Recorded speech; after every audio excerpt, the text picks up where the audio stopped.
Testing. 1, 2, 3. You're sailed from the front and back. You're sailed from the left and right. So now, it's time to take a break in this constant assailment. It's time to take a break from this fight. So relax, sit back, and welcome back to Backlit Cinema, the podcast.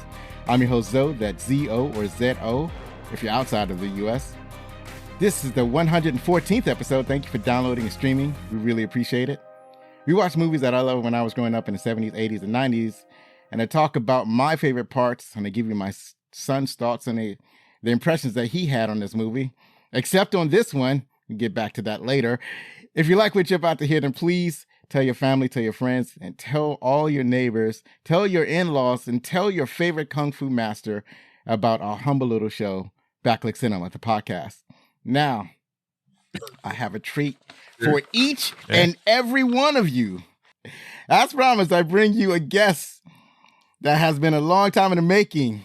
He is a highly enthusiastic film connoisseur with a scholarly eye towards film critique. In this capacity, he and his co-hosts examine films that are critically trashed at the box office as flops, and to find out if these are really the bombs that we think they are. Ladies and gentlemen and gender nonconforming, our host with the most this hour is Troy Sauer. Wow. That is honestly might be the highlight of my life right there, that intro. That is amazing. Thank you. Thank you very much. I'm so excited to be here because I discovered this podcast, and we were talking about this with the episode of The Last Dragon, and I fell in love with your podcast. So this is a huge treat for me to be here talking to you about movies. Thank you. Thank you very much. I really appreciate that. I'm glad that you found me. It's so hard to get feedback. And especially, I think the Last Dragon was like the 7th or 8th episode, 9th episode, yeah, somewhere around there. It had a special guest, one of my first special guests, probably the first special guest, my daughter, Lori. Yes. It was fun having her. She just so happened to visit, and she said, well, let me go over there and see a little podcast. No, I mean, your podcast is exactly what I like about movies is you can take it from a critical aspect and be that armchair critic. But what I've always loved about films is if you love a film, it probably tells a little bit more story about you and a piece of your life.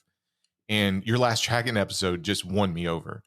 Because you've had a bunch of different episodes where you talk about, oh yeah, we saw this film, Enter the Dragon, and we go out in the backyard and we're practicing kung fu. We want to be Bruce Lee, and I'm like, yes, that's the '80s and the ninja films for me. And so yeah, that's why I love your podcast. Is you do take a critical look to it, but you're letting everybody in on like a piece of your history and your life, just as the movie influenced you, and that's to me like the power of the film.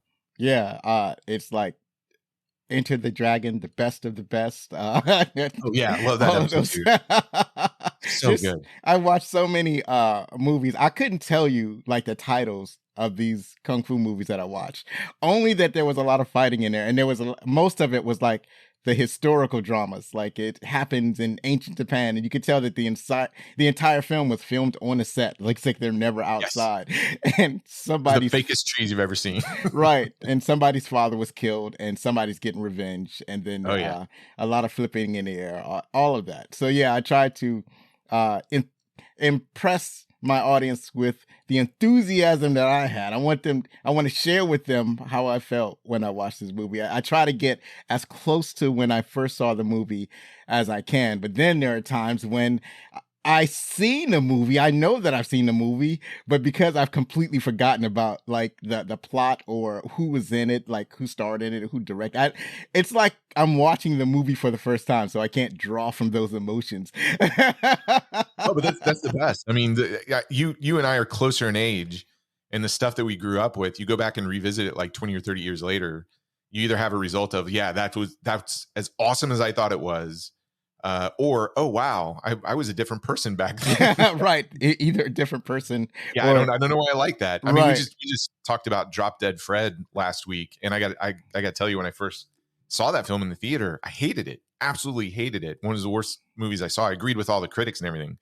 We go back and revisit that thing. I had a totally different take on it, which surprised me. So Right, right. It's fun to listen to your podcast because I hear the same range of emotions that you go through outside of the criticism of talking about, whether or not the film is good, but just your reaction to it. And those to me are the best podcasts. Right. As a matter of fact, you have a unique opportunity with your show because you actually get to revisit films that you originally thought were bad. And I don't, because once I decided that a film is bad and I didn't like a film, I rarely go back and try to watch it again, because then it's like, oh my God, these are the same emotions.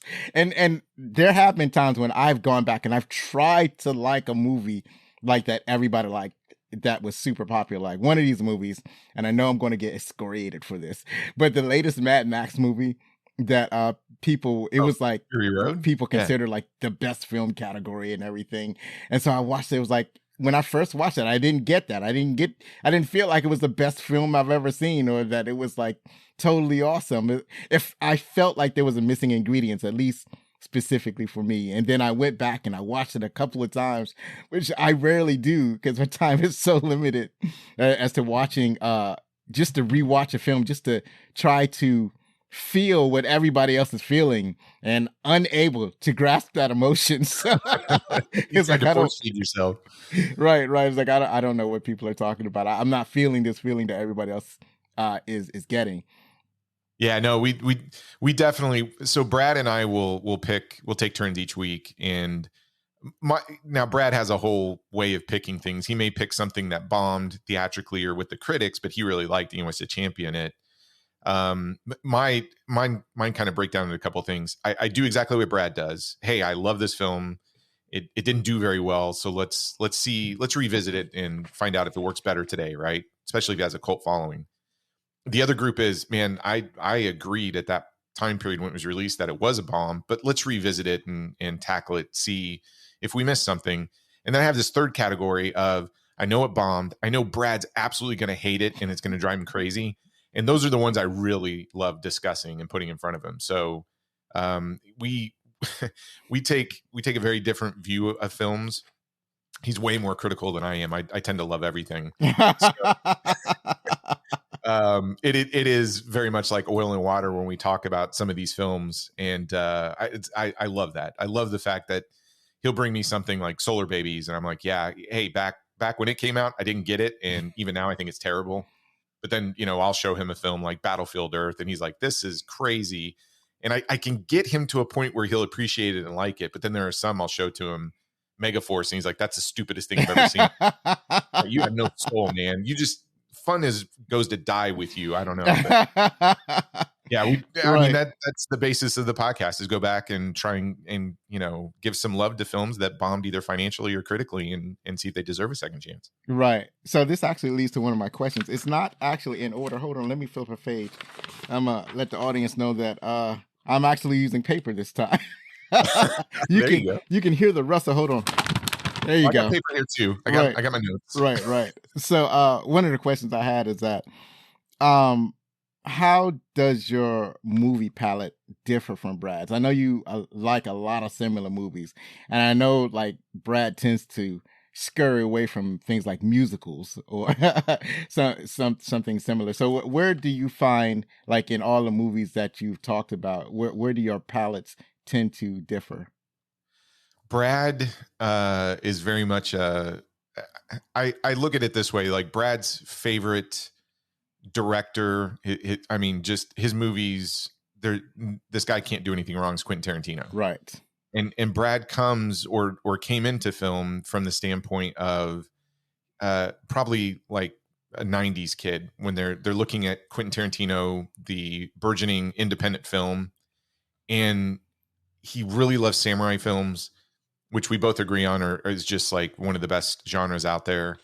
But what's funny is there's a couple of genres Brad just doesn't tolerate. So he does not really care for Italian cinema, specifically Italian horror, specifically Dario Argento, which I absolutely adore.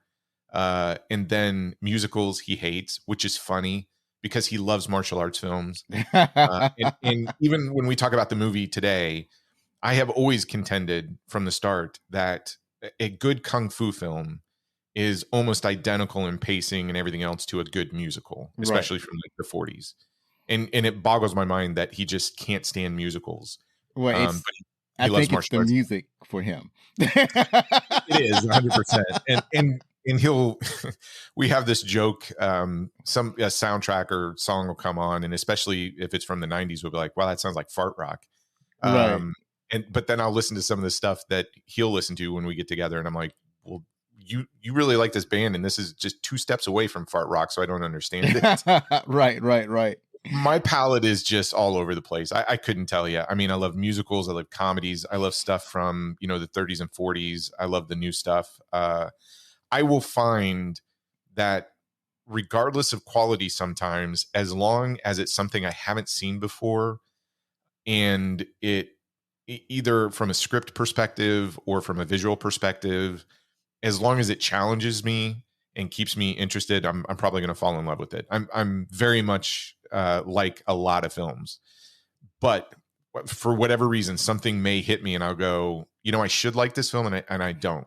Right. And usually it kind of comes down to I've seen it before, or I've seen it done better, or maybe the leads don't just connect with me, but I don't necessarily have like I don't know, a genre that just outside of, you know, anybody kicking somebody else in the face, I automatically love. But I watch everything. I mean, I just this week I've watched something from like a black and white film noir to a musical, to I think I did watch a Dario Argento film. Right. So if you were to look at my list of films that I watched for the week, you couldn't figure it out, because I'm constantly out there trying to figure out, what have I not seen? What is everybody talking about? And then, you know, just go watch it and experience it. Right. So the delineation is basically there are certain things that Brad will avoid, and you don't really have a true filter. No, You're more Brad exploratory. I think that's 100%. Brad is very much I'll say this, Brad is the refined, classy taste of our podcast. I'm the one that like, hey, throw me in the gutter, I'm fine. Like, give me the worst movie you can think of, and I'm probably going to love it. And there's something about me that just loves bad films. And I don't mean like movies that are intentionally, you know, somebody goes out and goes, well, I'm just going to make a bad film or a cult film. Just these films that when a filmmaker thinks that they are the next Orson Welles and they put their heart and soul in something and it just comes out so terrible, though that genre is one of my favorites. I love it. Right. So I was thinking about something that you had said. You had mentioned about Brad and his hate for musicals, but I seem to remember in one of your shows that you basically got him to admit that there are some musicals that he likes. I'm not sure about how he feels about animation. I've forgotten, but there are certain musicals. He loves Japanimation, yeah. Right. So, well, I'm thinking about more like Disney animation or like Pixar, where they're basically musicals that they just happen to be in animated form. So I'm pretty sure he likes those. And then there are musicals that you talked about that he definitely had to admit that he had liked. So we covered Wizard of Oz, which was a box office bomb when it came out, and it was a great example of kind of putting in front of Brad and go, here is a list of musicals I know you like. And when we run through it, he's like, oh yeah, I like that. I like that. I'm like, okay, well, just expand it a little bit, because if you like this film, you're gonna like this one over here. Right. So he's just, I don't know. It's like that kid who goes, I don't like broccoli. And so if you give them broccoli, they're not going to eat it. But you put broccoli in something else, he's like, oh, I love this, right? Broccoli, chicken Alfredo. Oh man, that's fantastic. But they won't eat broccoli on their own. So that's Brad. Well, what I've noticed is that, like in my case, if somebody will ask me if I like horror films, my knee-jerk reactions is tell them, like, no, I don't like horror films. I don't mess with horror films. Don't suggest horror films to me. But in this past week, I think I've watched 3 horror films, and they were all great. That's what I love. That's what I love about Brad is, I mean, I will be all over the place, but anytime Brad gets really passionate about a film and he goes, I really like this, like that goes to the top of the list, because that guy knows movies. I mean, yes, he has a little bit probably more discerning taste than I do, but at the same time, I mean, when he starts dissecting something and pulling it apart, I'm really gonna just gravitate to that and probably fall in love with it as much as he does, because he's really good about layering in the, hey, this is what you're seeing on the surface, but look at this subtext here and look at where this subplot's going. And he's really good at that. That's why we've been doing the podcast as long as we have. Is I love feeding off of his sort of analytics and torturing him with some of my trash. And I've gotten him to admit some things where he's like, "Now I hate that." And I'm like, "No, you do. You like it." And those are the best. Yeah, I've heard those episodes, and I like listening because how people are slowly changing their minds about what they saw. And so one of the things that I haven't done it yet, but what I need to do is I need to go back and watch. Like, one of the movies that I try to like, but I can't bring myself to like, is Store the Dark World. It's an example of this is something that I should like, but I just don't like it. Just not coming together for me. It's not working. Another film that I want to go back and see, because there's a lot of talk about people going back and watching Star Trek V, The Final Frontier, and that is basically categorically demonized as the worst Star Trek movie ever. Hated it produced. When I saw it in the theater. Right, but I know you sent us an email, and I'm like, well, that's going on the list. Right. Right. But there are people, I forget, it was like a Twitter thread that was talking about it, and it was like, yeah, we're going back and we're going to watch Star Trek V, and we're going to talk about it. And I wanted to be part of that discussion, but I've lost the thread. I don't know where the Twitter thread went. But it's encouraging me. I was like, maybe I should go, because I've watched them all now. I think I watched I had at least 4 or 5 of them on the podcast.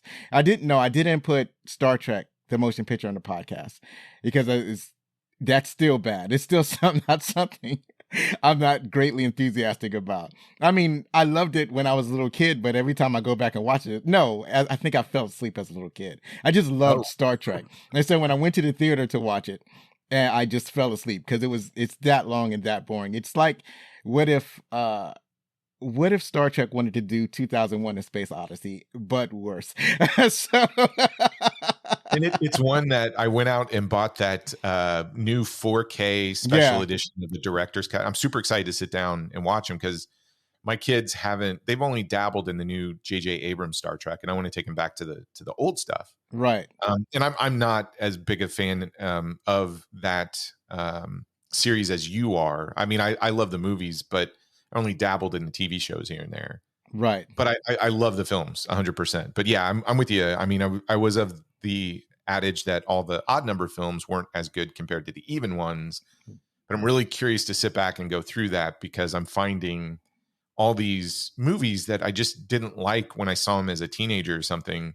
You revisit them as an adult and you go, oh, there was this aspect I just didn't catch.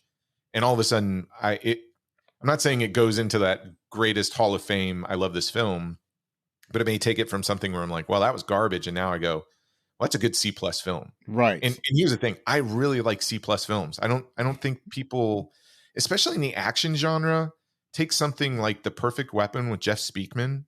That's an underrated gem. And even when it came out, people are like, yeah, that's pretty good.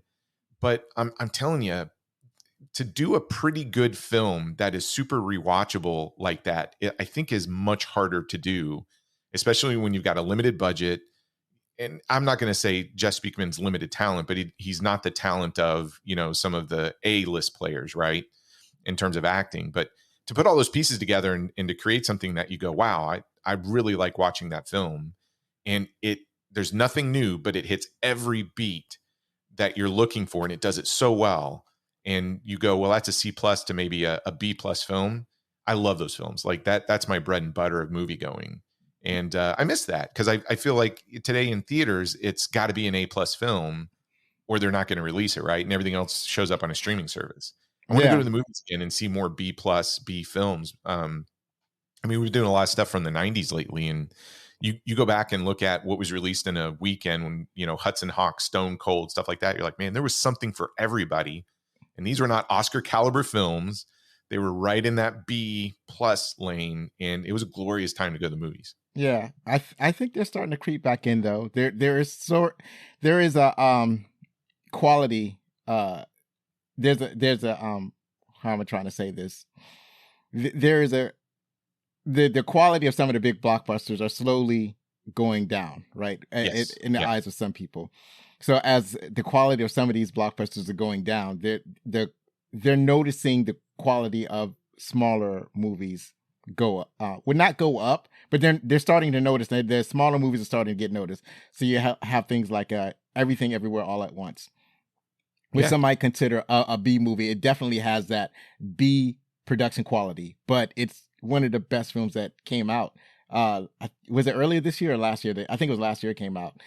And then along the same lines, there was a movie with Idris Elba called A Thousand Years of Longing. I think that's what it's called. It's Yeah. Idris Elba and Swanda Tilden. I hope I said that right. Tilda Swinton. Tilda. See, I got it backwards. Tilda Swinton.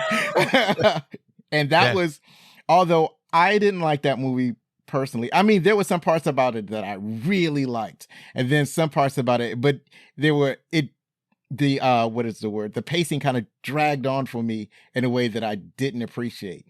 But there's a lot of people that really like that film, and it didn't do well at the box office, but it is an example of how filmmakers are experimenting, are still doing new stuff, and it's still going to theater rather than going direct to video. And so it's not like the films are out there. There was a couple of films recently. There's A Cabin in the Woods that was just released, and a film called Piggy that I think came out last year. And I had talked to, I was on another podcast. It's on Movie Lovers Unite feed. I think it's called Rossi Talks. So on that, we talked about those movies. And those are the two horror movies that I ended up watching that I probably wouldn't have watched on my own. Actually, I was thinking about watching A Knock at the Cabin because it's what's his name? M. Night Shyamalan. Shyamalan. Yeah. Right. And that was actually fantastic. So sometimes it's like he has a weird mind, the way his mind works, and he's always trying to do a twist, always trying to outsmart the audience. And a lot of times it can turn you off, but when it works, it's outstanding. Oh, he's the best when it works. I agree 100%. Right. Yeah, I'm kind of excited about the movie going experience lately because you're 100% right. Some of the big budget stuff, it's slipping in quality, and I think audiences are picking up on it. But the things that come out with like a $20 to $30 million budget, they're good, right? And they're getting some notoriety and they're making some money, right? So I love the fact that just a couple of weekends ago, you had two horror films come out, Renfield and The Pope's Exorcist. I saw one of them and I had a lot of fun with it. Renfield. We'll probably end up talking about it because I think it's going to bomb because it was a $70 million budget or something like Already that. happened. Yeah. What's cool about that is like, those are the films that you want to see. Gerard Butler did Plane, which, was like a throwback to a Cannon film. It's like, yes, more of that stuff needs to hit the theater. And I think you'll get a lot more people back into the movie theaters when there's a little bit more selection and choices within those genres, and it doesn't have to be your $200 million tentpole film. Right. So my last question I want to ask is, with all of the movies that you watch for your podcast and you watch for other people's podcasts, you watch the movie for this podcast, you get a time to just go out and just watch stuff that you want to watch that you're not taking notes on, you don't have to memorize for or do research on? Yeah, absolutely. It's kind of funny because any given month, so if there's 30 days in a month, it'll probably end up anywhere from 27 to 30 movies that month is what I'll end up watching. But what will happen is we'll talk about a film and there'll be something about that film that kind of gets me down a rabbit hole on something else, and then I'll chase that director, that screenwriter, that actor, actress, whatever it is. So I end up watching a lot of side films that maybe have something to do with the movie that we're talking about, or I might be reviewing. But I can 100% tell you a week does not go by without me watching something where somebody is kicking somebody in the face. So no matter what we're talking about, I have to get my action fix because those are the films. Those are my favorite. Right. 100%. So it could be, it usually will fall into the martial arts category, but right now I've been really enjoying a lot of polizia, like Italian films, and trying to dip my toes into that genre because I don't know it as much as I do like the Italian horror stuff. But I would actually get bummed out or depressed if I don't watch somebody kicking somebody in the face on screen more than a week. Like I have to get that fix in. Right. I normally get that fixed in TV shows. I don't get to watch a lot of movies as I want to because my focus is diffused. I can't like concentrate on certain things. So like their video games. I spent like 2 hours last night playing video games, and when I should have been going to sleep. There's also like other TV shows. Like right now, I'm watching The Mandalorian and Star Trek Picard. Though I haven't watched the last 2 episodes, the finales of either of those. So I've had to like avoid the internet so they don't get spoiled for Same me. here. Yeah. But because I'm watching all of these shows, and then Star Trek Strange New Worlds, that their new season starts I think in June. So I got a month where I can and then like I'm trying to rewatch certain series, and then there are series that I've started that I haven't finished. Like I've started the live action Cowboy Bebop, but I hadn't finished it. Or I've started the live action what you call it? It is the movie with the dream dude. I'm trying to Morpheus. That's not his name. That's not the name of the series. Jared Leto? The Sandman. That's it. Oh, Sandman. Okay. I've started, but I haven't completed Sandman. And then there's one that really gets the kick in the face juices going. It's Reacher. I don't know if you've seen or heard of that series, but yeah. Oh, so you've seen it already. I'm not a TV guy, but there are some, like I'm trying to get through Mandalorian. Right. And I'm trying to. Right, I gotta be right, honest right. with you. Like season 1 and 2, I would watch them over and over again. This has been a rough go this season for me. Not happy. Right. But I'm gonna finish it. But TV in general, my family binge watches. Like give them a series, they'll finish it that day. I like to watch an episode or two and stop, and it takes me a while. So I'm the odd one out. My family will watch something that weekend. They're talking about it. I'm like, cool. It'll take me a month to get through it because I don't know. I grew up in that. Watch a little bit of it, let it digest in your eyeballs, and then go back and watch a few more series. If I watch 8 episodes in a row, I'll always forget what happened in the middle. Right, right. Well, if you want to add to I don't know if you watch Strange New Worlds, but I'll just leave you with this. If you watch Star Trek Strange New Worlds, you'll like that one. They've got some references to Star Trek 5, which is surprising because it's been a while since Star Trek has referenced Star Trek 5. And it's the funny thing about that is there are other references to other movies. Like there's references to Star Trek 4 because if you look at the diagram of starships, it's a blink and you miss it on the screen.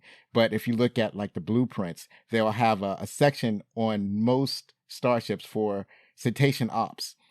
So those are 4 whales. There are whale crew members on starships. And then there's an animated series called Lower Decks where they directly, they actually have a conversation with the dolphins in cetacean ops. No, so it's either dolphins or beluga whales. I'm sorry. Yeah. I love that level of detail in series. Yeah. Like when you do a callback to that. That's fantastic. Right. So I don't want to spoil anything for you for Strange New Worlds if you intend to watch it, but there are some direct references to Star Trek 5 and secret relationships and stuff like that. But and then they have the next season coming up. So whether you want to binge it or not.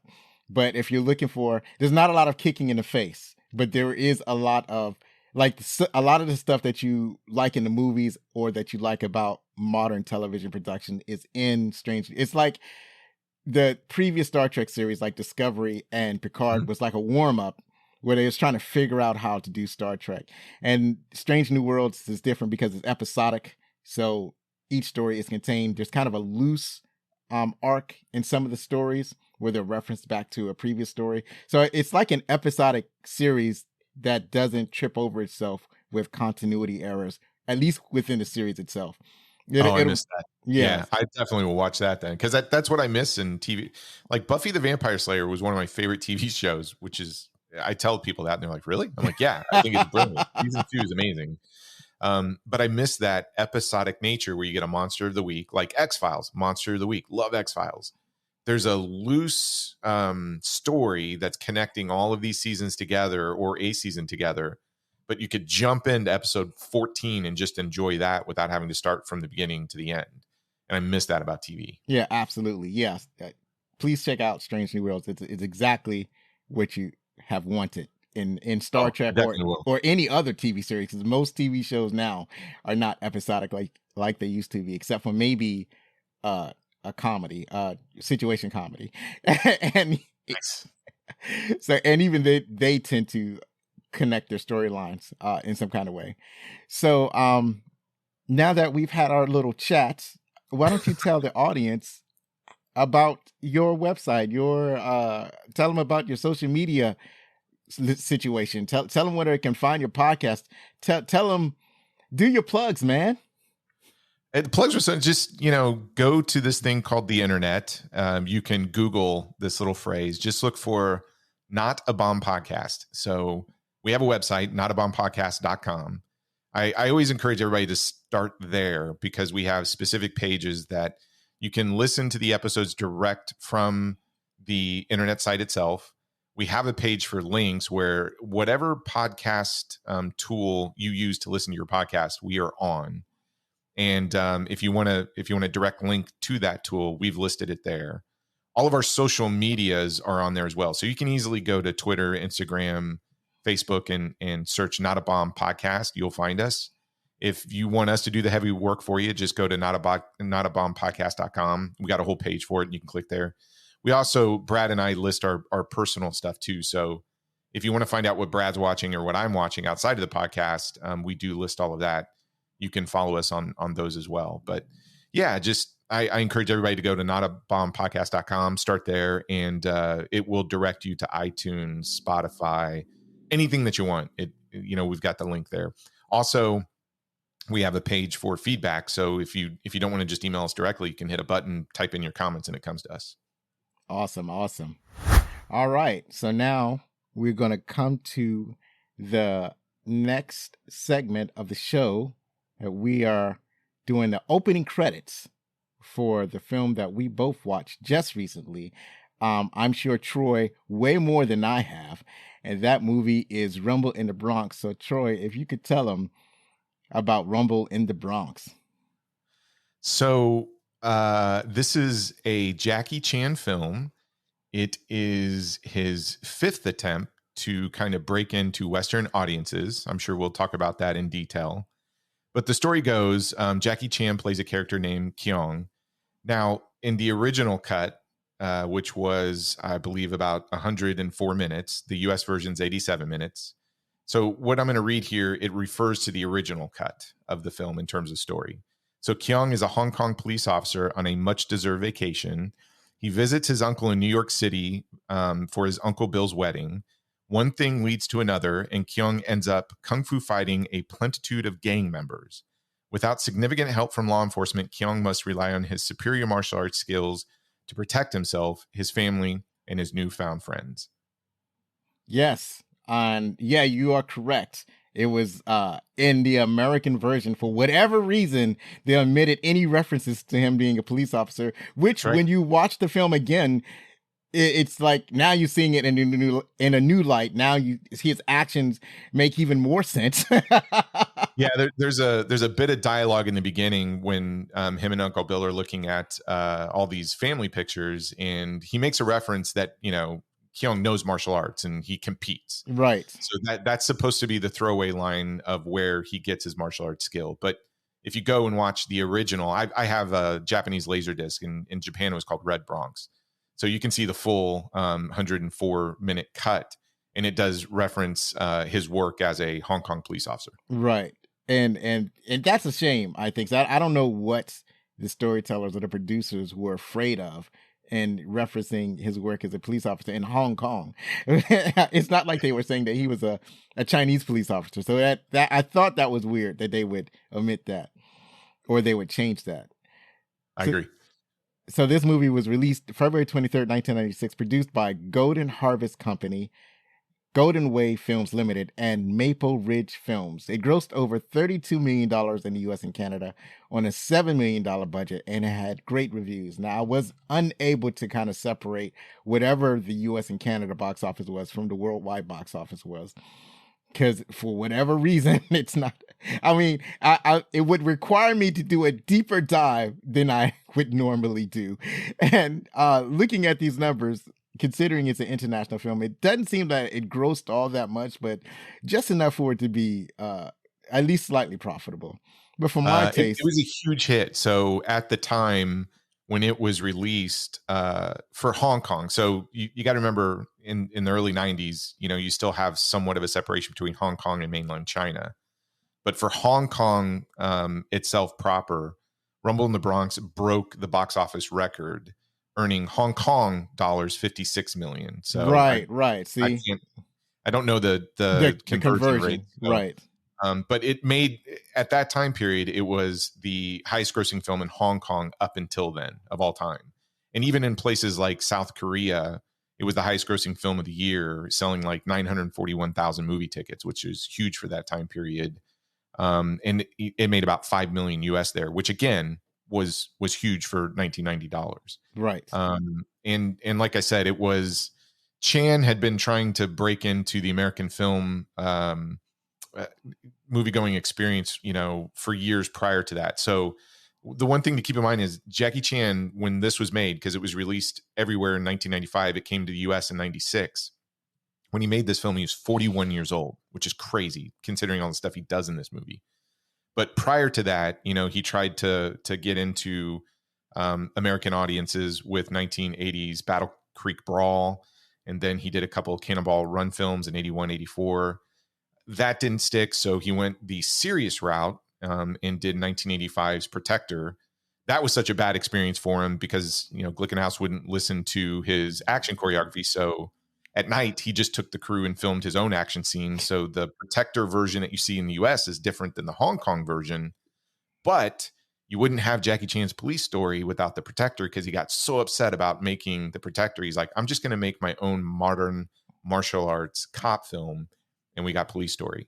But it took 4 tries and then finally Rumble in the Bronx before everybody was like, who's this Jackie Chan guy? So I think people forget that. Like, Rumble in the Bronx, 1996, was a lot of people's first Jackie Chan movie ever. And by this point, he was already an international star. Right. The weird thing about Jackie Chan is that I feel like by the time the movie came out, I was, not that I was a huge Jackie Chan fan, but I was really familiar with him enough to like him, enough to want to see the movie because he was in it. And I think the reason was that I have seen snippets of his action, not really entire Jackie Chan films. So I couldn't tell you what films that these snippets were from, but I would see examples of his fight choreography in different films. And that's how I'm familiar with it. And I think a lot of it is that a lot of movies my cousin was privy to, or that he saw that I didn't get to see when I was growing up. I didn't see a whole bunch of movies. So I tell people that I can count on my hand the number of movies that my parents took me to in the 70s and 80s, or mostly the 80s. So I didn't see a lot of them, but my cousin got to see all the movies.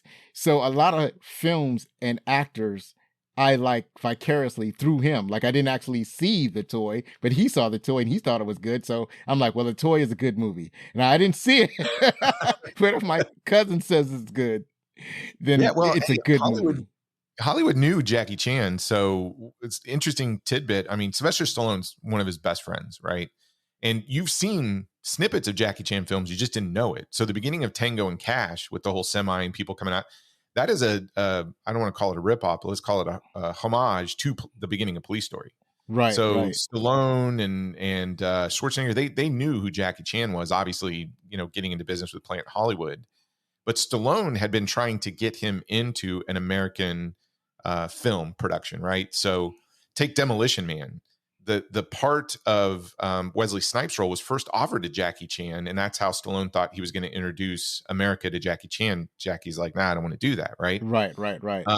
And what's interesting is when you look at Bruce Lee as an example, when Enter the Dragon hit, Bruce Lee was already freaking famous in Hong Kong, from the Big Boss, Chinese Connection, etc. And Enter the Dragon was a Western introduction to Bruce Lee. Now, people knew about Bruce Lee beforehand if you were an action junkie, but the mainstream audience didn't. So Rumble in the Bronx is the equivalent of Enter the Dragon when you look at Western introduction to Jackie Chan versus Enter the Dragon, in that introduction to Bruce Lee. Right. So that's how important this film is in terms of his career, because it literally put him on the map for Western audiences. But he didn't need it. I mean, at this point, he had made so many masterpieces in the 80s and late 70s, and he was, recognized out just in every other country except pretty much US and Canada. Right. Yeah, it's that what you call it, that albatross, I guess, or that the goal that you're chasing. But Yeah, absolutely. speaking of Jackie Chan, he plays Ma Hong Keung.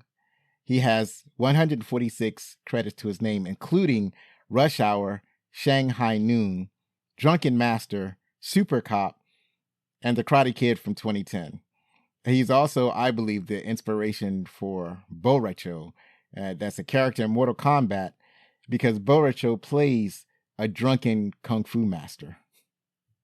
Oh, yeah, definitely. So, we also got Anita Mui as Elaine. Now, she is a huge, well-known Hong Kong actress and singer. She won a lot of accolades for her part in Rouge. She's also been in action films like The Heroic Trio. And more importantly, she is in what I consider Jackie Chan's greatest film of all time. It's also my favorite film of all time. I think Western audiences know it as The Legend of Drunken Master. It was actually filmed and called Drunken Master 2.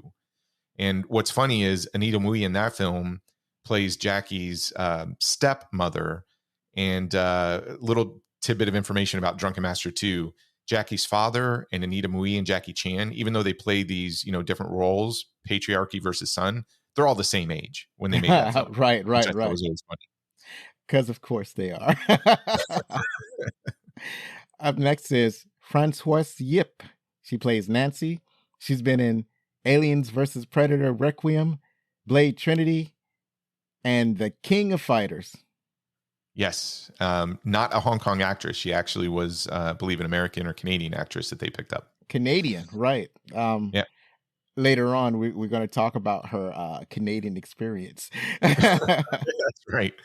Then you get Bill Tung, which if you are a Jackie Chan fan, you'll recognize Bill Tung. He plays Uncle Bill. And I love this piece of information about him. He's Hong Kong's best known horse racing commentator.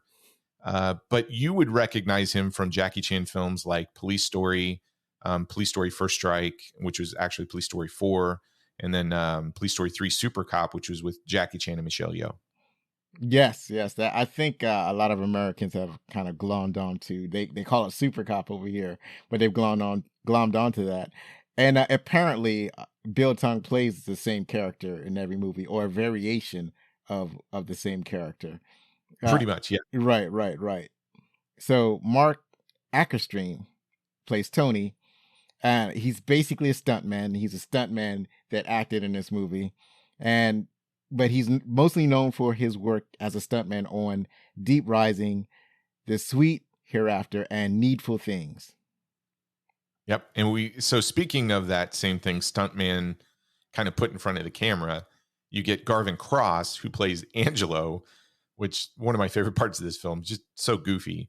But he is also known for his stunt work, and he worked as a stuntman on Blade Trinity, Inception, and iRobot. Right. And the last couple ones I have, my notes are slightly modified because it was an actor that I was looking for, and I'll get to that. But we have Morgan Lamb playing Danny, and the only other screen credit he has is Crying Freeman. And with then yeah. Right. And then I messed up her name. But anyway, her name is Carrie Kane Sparks, and she plays Whitney, and she's been in The Man and Mr. Magoo. And it was weird because Carrie Kane Sparks appears very early in the film. She plays the future auntie of Keung, because his uncle is getting married, and the surprise is like he's marrying a black woman, and it's like Keung is all surprised. It makes great comedy. But what's weird is that she is so low in the credits. Because I was wondering, it's like, because I get the information on IMDb. So I'm looking on IMDb, and I thought that she would be like the ones where they list like the first 10 or 20 actors on the website. And then the rest of the actors, they list, you have to go to a separate page to see the rest of the cast and crew. And she was so far down on the list. I was like, that seems unfair. She's great in the film too. And even if you watch the director's cut, I think in the Red Bronx, she does a song with Bill Tong in Cantonese. Right. So she's fantastic. Right. Yeah, she's very low in the credits, and I think this is because this is a Hong Kong production, and so that's why she sits so low. But that's it I have for the actors. You let them know who directed the movie. Sure, it's directed by Stanley Tong. So Stanley Tong is a longtime collaborator with Jackie Chan. If you're looking at his directing credits, you'll notice him on things like Kung Fu Yoga, which was a Jackie Chan film, Stone Age Warriors, China Strike Force, another Mark Dacascos joint, I think. And the only American film that he did is Mr. Magoo. So when we talk about some of the trivia and specifically about Stanley Tong, we will talk about him as a stunt coordinator as well, because a lot of the things that he and Jackie would work on, something like Police Story 4, Super Cop, they would actually do the coordination together, and you might even see Stanley Tong trying out the stunt before Jackie just to check its effectiveness or safety. So Stanley's a really interesting director. Right. That he does extra. He does because there are other stunt coordinators turned directors, like the director of the John Wick film. So I'm not sure if they go through the extra mile like Stanley Tong does, but I appreciate that that's the type of work that he does. Yeah, he and it's interesting to find a stunt director move into the director seat is kind of unique, because an action director, action coordinator within a Hong Kong film carries so much weight. So in American films, you usually see it referenced as like a second unit. They're usually doing the action or the pickup shots. But when you see an action director, because over in the Hong Kong Film Awards, they actually give an action choreography award, and it carries the same weight as like winning best director. Right. But the relationship between the director and the action coordinators is really interesting over there, because you're basically, once your action director comes in or your coordinator, director takes a back seat, and those sequences are handled by that action director itself. Right. So this movie was written by Edward Tang and I think it's Fabi Ma, or I'm going with Fabi Ma. There you go. Perfect. And Tang has written for Mr. Nice Guy, Chinese Zodiac, and Operation Condor. And Fabi Ma has written for Mr. Nice Guy also, as well as Bao Zai Ling and Super Cop. Yep. And the music is by J. Peter Robinson and Nathan Wang. So there's 2 music credits here. One for the English version, which is Mr. Robinson. He has 101 composer credits. He's worked on stuff like Cocktail, Wayne's World, The World's Fastest Indian. And then Nathan Wang, who did the original score, which does seep in a little bit into the American version, 168 composing credits, and had worked on The Game Plan, Playing with Fire, and Detective Chinatown 2. If you haven't seen that series, though, Detective Chinatown, check it out. It's a lot of fun. Is that a film series, a TV series? It's a film series. Okay. So I've only seen the first 2. I think there's a third one. They're huge box office hits. Right. But it is very much a buddy cop genre film. And I was really surprised it actually didn't take on to Western audiences the way it did with like the Asian market. But it's easy. You can easily find it. It's really good. Right. The I thought it was like unusual for them to have like 2 different composers, but now that I think about it, it's probably a rights issue or something like that. Yeah. So that's it for the opening credits. And if you're enjoying the show, remember, you can get t-shirts, hoodies, mugs, face masks, jerseys, and more at our website, www.backlickcinema.com/shop, because as we all know, merchandising is how the real money from the movie is made. So merchandising. So up next, we're going to talk about our favorite parts.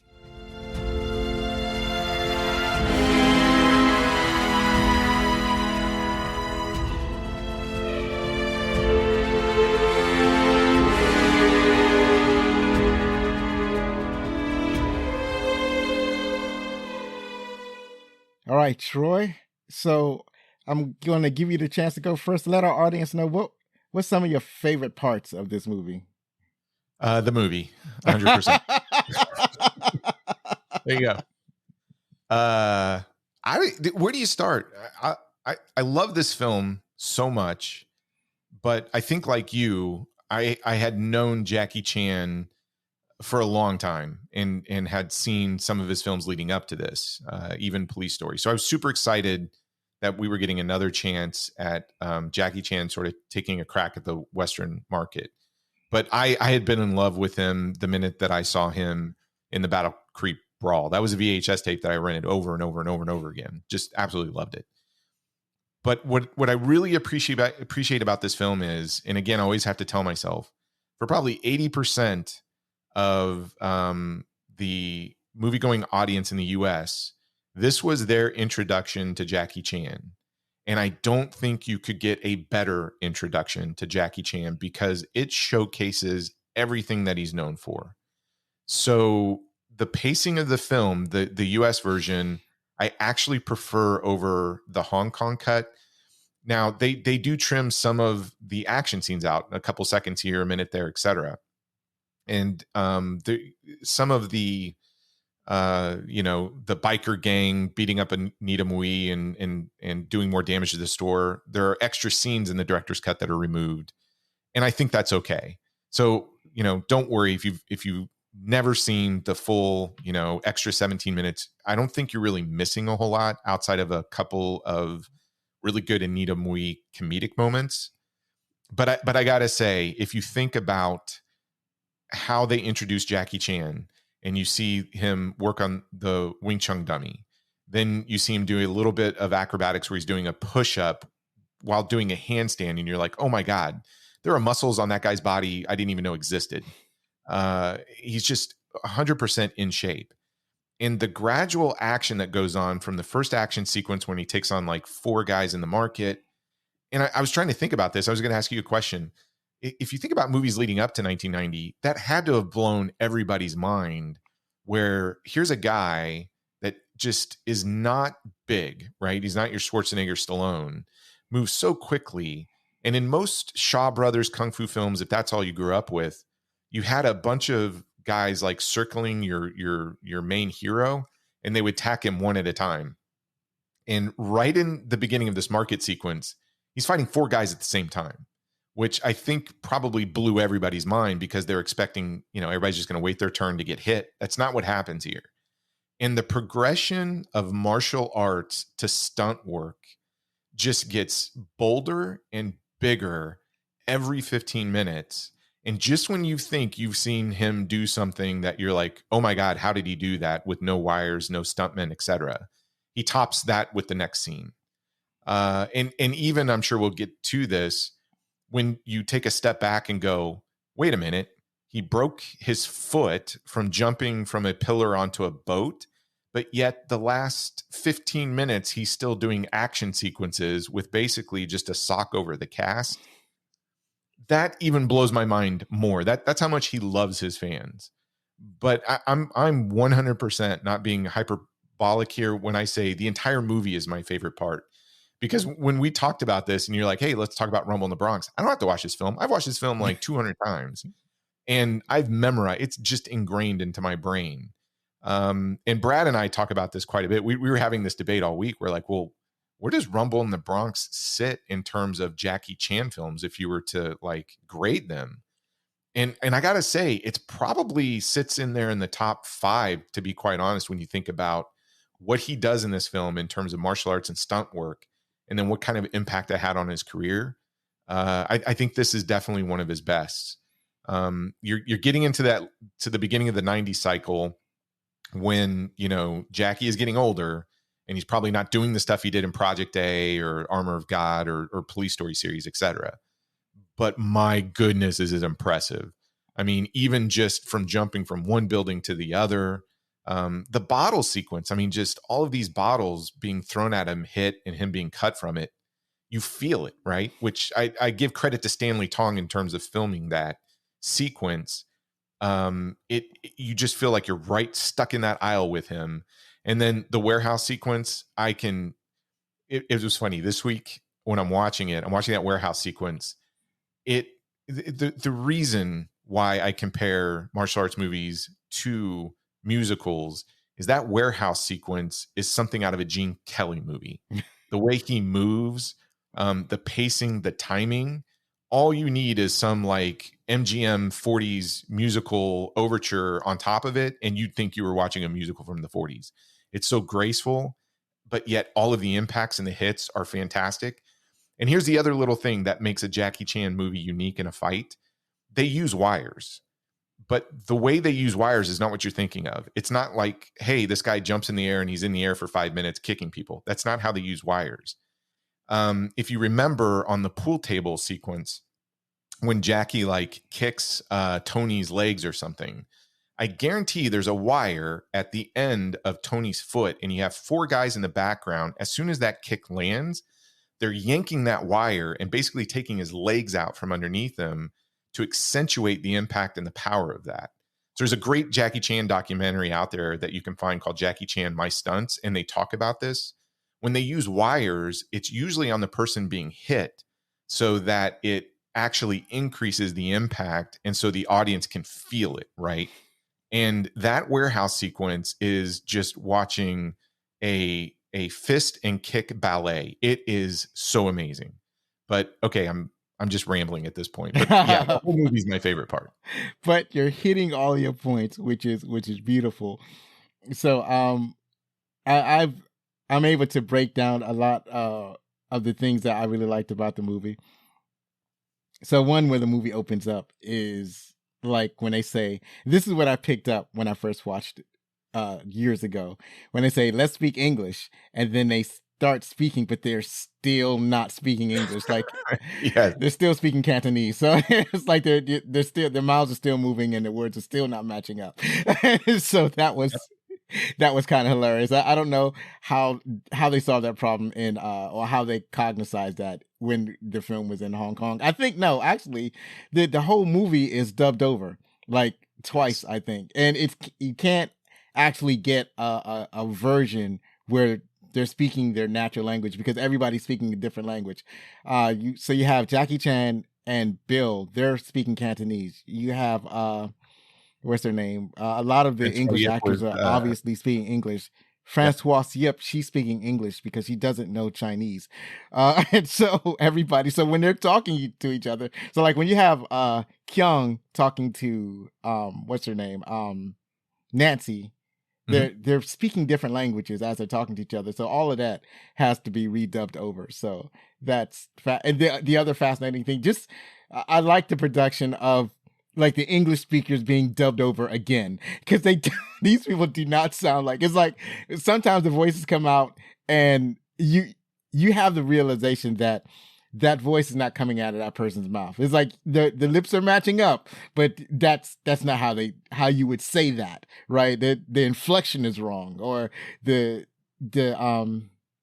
emphasis is on the wrong syllable. It doesn't, it's not quite right. But it's consistent, and you're 100% right. When you get that transition in the beginning, you're like, wow, I still feel like I'm watching a dubbed kung fu film from the 70s. Everybody's dubbed. Even when I go back and watch like the original print, you will hear their original voices, and they still do some dubbing, etc. So the American actors are dubbing themselves, and Jackie, he speaks I don't know how many languages. So even when he's that's him dubbing himself in English, but it works. I mean, it adds kind of to the charm of it. And yeah, it's a little jarring in the beginning, but to your point, once you find out that even the Canadians are dubbed, so they're speaking English, but somebody's, they're dubbing their own voices in English, you're like, okay, I'm in. Sure, right. Yeah, definitely. I don't think the stunt actors are dubbing their own voices. I feel like somebody's dubbing over them, and some of the extras, like, well, they're not extras, but the mob characters, I think somebody's dubbing over them. I don't think that's their natural voices, because it just looks weird. And but that is charming. It's like I have right now, if I see a current movie where it's being dubbed over in English, I feel like I have to switch over to whatever language they're speaking, because it weirds me out sometimes when the the voices aren't matching up with the lips. But in the older movies, like the old kung fu movies, I can watch that dubbed all day. That's my bread and butter. I love that. Even when he made his films in the 80s, they would sell something like Police Story to the international market, Germany, whatever, and they filmed these without really much a soundtrack, and they come back in and do all of the voice work after it for each market that they're doing. So most of the films that even you're watching, you're like, oh, I'm watching the Cantonese soundtrack. Yeah, you're watching a Cantonese soundtrack, but keep in mind that that's just additional dialogue that was added on there. You're probably not hearing the dialogue at the time that the sequence was filmed. Right. So another, I like a lot of the dialogue and the jokes in the movie. So there was one like you had a favorite joke? I'm sorry. Did you have a favorite comedic sequence? I don't know if I have a favorite. I think they're all about the same for me. But the ones that I remember is that when he's practicing on the kung fu dummy, when Keung is practicing on the dummy, and his uncle says, "You're keeping up with your kung fu," and Keung says, "Just sometimes," and that's the joke because he's really good. Because it's like after he says "just sometimes," he starts messing up the dummies. He's giving the dummy the business, right? He's moving it so fast. It's like it's more than just sometimes. You're practicing every day if you're doing it that fast. My favorite comedic moment is when they take him and the kid back to the apartment to look for the diamonds, right? And it's roughing the kid up, and Jackie gets the upper hand, and the kid throws him the football helmet, and he hits him, and the bad guy's like, yeah, whatever. And then all of a sudden, this huge wrench gets thrown to Jackie, and I'm like, that kid, right?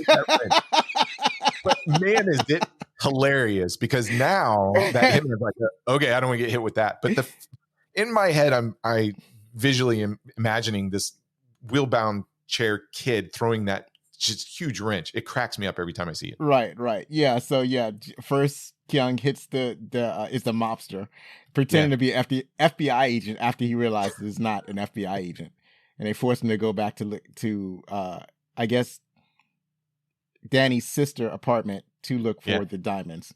And so, like as you said, he's in a wheelchair, and they think that the diamonds are hidden in the cushions of the wheelchair, so they start tearing up the house or whatever. And then Jackie gets the other hand. He defeats one of the mobsters, and the other one he punches them, and it has no effect. And then the kid tosses him the helmet, like he says, and he swings and hits him in the head. And that has no effect. The guy's just kind of smiling at him. And then the kid tosses him. It's like, hey, Keung, how about this? Like you said, it's a giant wrench. I did note that part of my note. I did like that one. And now that you mention it, that's probably my favorite comedic moments. I mean, the thing that I liked about Jackie Chan movies is that I always associate them because I don't think I've ever seen anything that was like one of his more serious films. So I've always associated him with a lot of like a light action movie.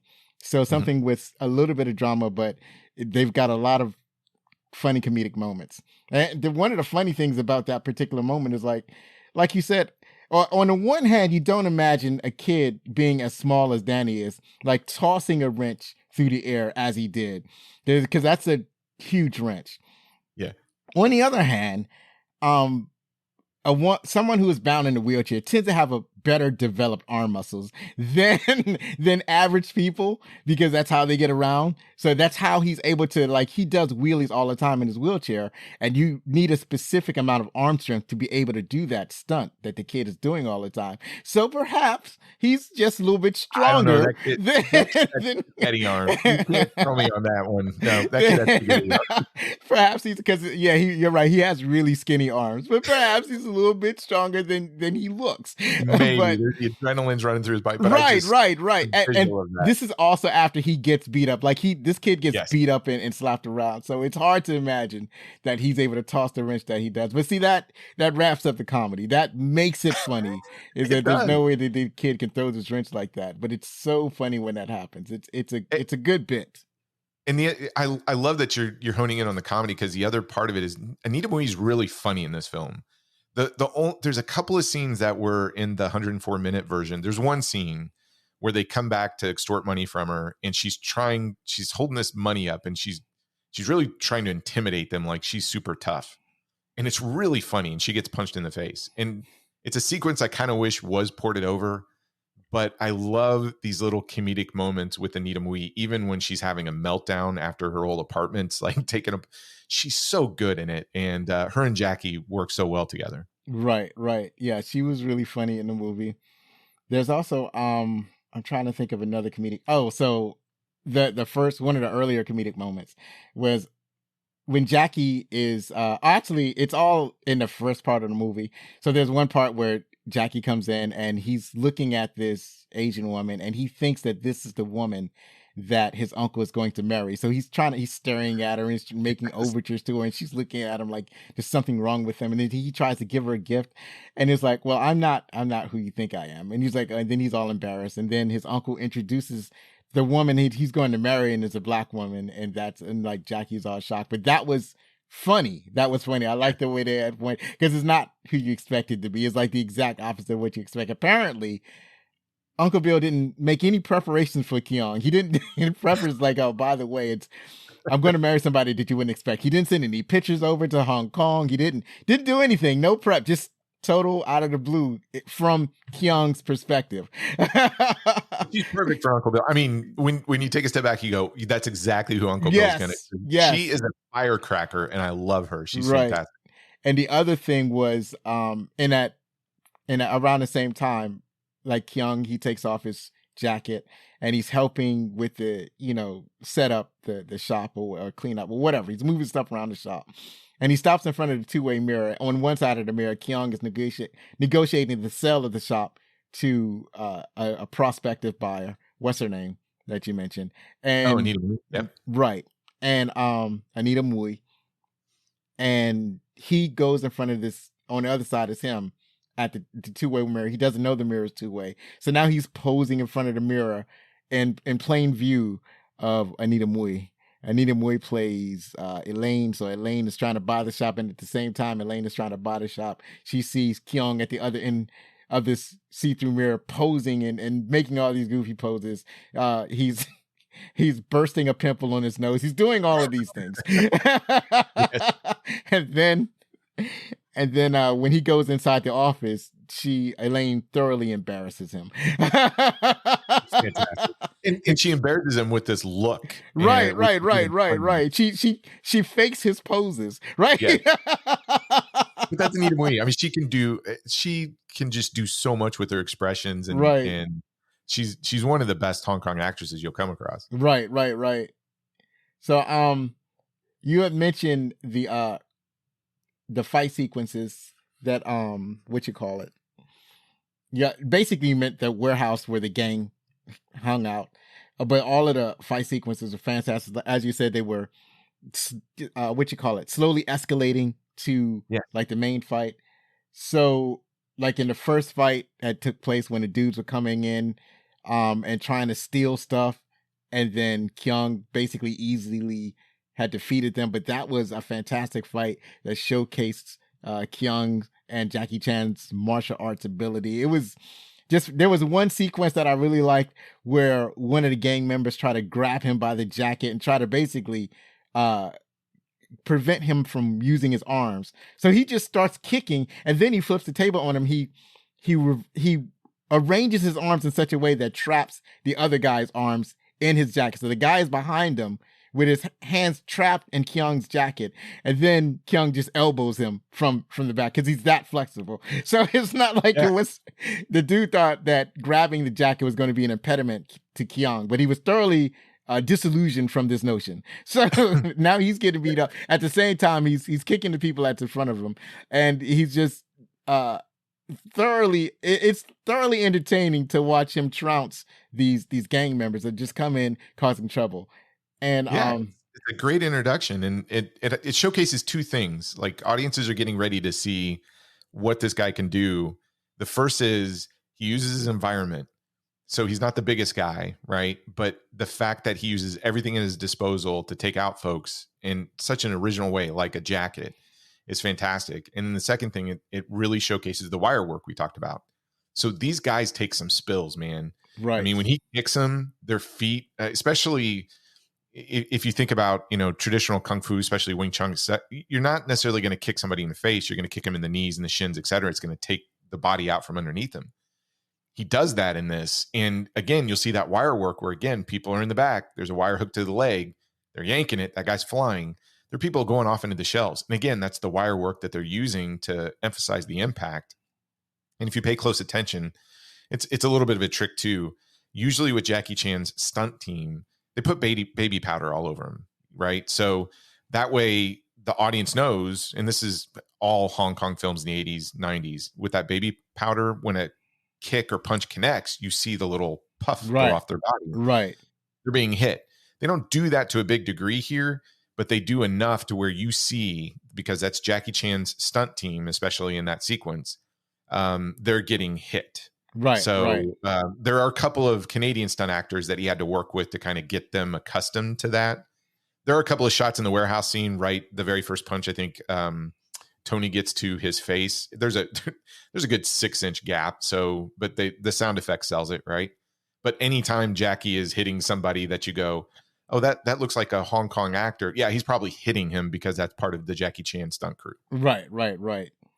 And then there's so I think of that as being the first round. The second round is when there's a girl pretending that there's a group pretending that they're about to assault this woman, and she's screaming help, and there's 4 guys. And then when Keung goes to try to quote unquote rescue her, it turns out that she's actually part of the group, and this was a whole ambush. Like when he chases the guys off, and then she turns around and she kinks him in the groin. This girl happens to be Nancy, and she is the girlfriend of the gang leader. And so I guess it's Tony. I think Tony was like the dark-haired one, and Danny was like the blonde-haired one. So Angelo was the blonde-haired. Tony was the gang leader. Okay. So the gang leader, right? So, so they all start fighting and chasing him. So first he's fighting, and then he's running, because now he doesn't have a weapon. They all have baseball bats. They're chasing him, and they chasing him down the alley, and then they just start whacking bottles at him at the end of the alley. And I thought that was, you really feel his peril at that point. The glasses is crashing at him. He's been cut. He's being hit with the glasses, and he doesn't really have a defense. He doesn't have like his customary accoutrement of like random things that he can either hide behind or use as weapons. There's nothing there except broken glass around him. So, and then they get to where they're trying to kill him, and then they start fighting amongst themselves, and then they run away. I like the way that was resolved. I thought that was, it felt organic in that that's the way they had resolved not killing him, because usually in a situation like that, you got to figure out a way where the gang members who would normally carry a bunch of guns doesn't just go out and shoot Jackie Chan.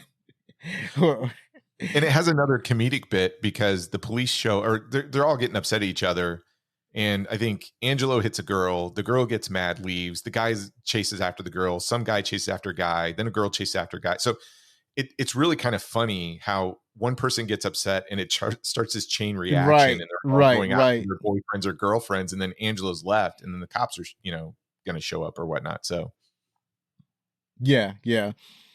There's another comedy bit. Well, here's something that people think of as a comedy bit. I don't think of it as a comedy. It's just a little detail that us gamers notice, is that Keung gives Danny a Game Gear, doesn't have a game in it. Now, when he first does that, it's not a big deal, because you figure maybe he'll get some games later on. But then later on, when you see Danny with the Game Gear, you can see he's clearly playing the Game Gear, but it still doesn't have a cartridge in it. So now the Game Gear doesn't have like native games in it. But you can kind of reimagine this as like a knockoff Game Gear. Like, it's a lot of knockoff like game products. They would have native games in the system so that you wouldn't need a cartridge to play it. So in my newfound imagination, I imagine that Keung just gave Danny a knockoff Game Gear. That's the way I resolved that. A refurbished Game Gear with like every NES game in there. Right. Where Mario is blue and purple or something. Yeah. I bought a few of those. there's another comedic. I'm getting words. I'm getting words right. Comedic bit where they're so Uncle Bill gets this fancy car. He's going to use this fancy car to, as wedding transportation. I guess he's going to pick up his wife and they're going to go to the wedding and have a beautiful wedding. And the guy says, don't get a scratch on it. And I'm thinking to myself, don't get a scratch on it. Not in that neighborhood. Yeah, if it's truly the Bronx, it's getting scratched. Right. It's a car that fancy. Why didn't you just go there and pick up the car from the other guy's house instead of storing it at your house? I don't know mechanics. I don't know what his schedule is like. I trying to me trying to impose my schedule or my logic on him trying to have his wedding. So their car is parked on the street where where Uncle Bill is living at. I'm not sure if he's living in I don't think he's living in the store. I think he has his own separate home. Right. So there's some noise and there's some street gangs. One of the gangs is Tony's gang, and they're racing motorcycles up and down the street. And Keung is woken up by all this noise, and he goes out and he looks. He's like on the third floor, and he looks down and he sees this race going on, and he's like enjoying the race. And then like the street bikes they're like dirt bikes. They go down one end of the street, and then there are two ladies that are on the girl members that are on these bikes, and they get on top of the cars, and then they start riding their dirt bikes on top of the cars, and there's a line of cars that are parked beside the building, and they're racing on these cars, and then Keung is still enjoying until he realizes that the fancy car that his uncle borrowed is one of those cars, and now he has to go down. Right over it. Now he has to get down from the third floor window. And he climbs down and stops the girl from running over the car. Like when he jumps in front of his car, she swerves, she lands on the ground. She's mad at him because she lost. The girl happens to be Nancy again. They just keep bumping into each other. Yep. And then the police come in and run away. But that was funny. That was funny to me how they, he jumps down and jumps in front to prevent them from destroying this beautiful, I think it's like a Rolls Royce. An antique Rolls Royce. It's a good example of how this movie gives you these little sequences in the beginning. If you think about it, you get him, jumping out of the window, sliding down the fire escape, just in a matter of seconds, right? So they give a chance for Jackie to show off these little bits of his talent and skill as it slowly builds up to these big finales. Right. So I think Stanley Tong was really smart in, hey, if you are trying to crack the Western audience, don't just show it right out of the beginning. Like tease him a little bit in terms of how he maneuvers the environment. Because you were even talking about the baseball bat sequence before the bottles. He has this kind of intricate little skirmish with about 4 or 5 of them where he's using the environment again, like this old playground set. And again, Stanley Tong's teasing you with the martial arts to lead up to that warehouse sequence, and even the stunt work with him jumping in the, from building to building or climbing up the parking garage, all this other stuff. That's going to lead to the big finale with the hovercraft boat. But you're getting little sprinkles of it to lead up to the last like 20 minutes. And I think that's really good filmmaking. Right. And then there's, like I referred to as round 3. Yeah. The warehouse fight. But actually, there's a lot of elements that they added to the movie. So it's not just the gang. It's also now the mobsters, because the mobsters are looking for these diamonds. They had to deal with this other street gang that's not related to Tony's gang, and they had a shootout. And next thing you know, the diamonds are free. The diamonds are in the wind. And then one of Tony's gang, I guess it was what's his name again? Was it no? That's Angelo. White Tiger. Yeah, the White Tiger gang is after Angelo because Angelo intercepted their diamonds. Right. So the White Tiger gang, they're dressed as they're dressed in suits. So they're dressed as mobsters. So they all have suits. This allows them to pretend to be police officers or FBI agents. And this allows them to move in spaces that doesn't, arouse suspicion until they pull out their guns and start pointing it at people. You bring up something really interesting. So what I love about this film, this falls into a category of one of my favorite subgenre of films. It's when a foreign director tries to direct a film set in like the US or Canada and tries to replicate what an American setting should be, right?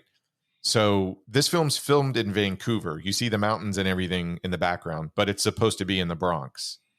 They have a street gang. So this is a Hong Kong interpretation of a Bronx street gang, which looks like something out of G.I. Joe. Everybody has all these different colors and they're on motorbikes and stuff like that.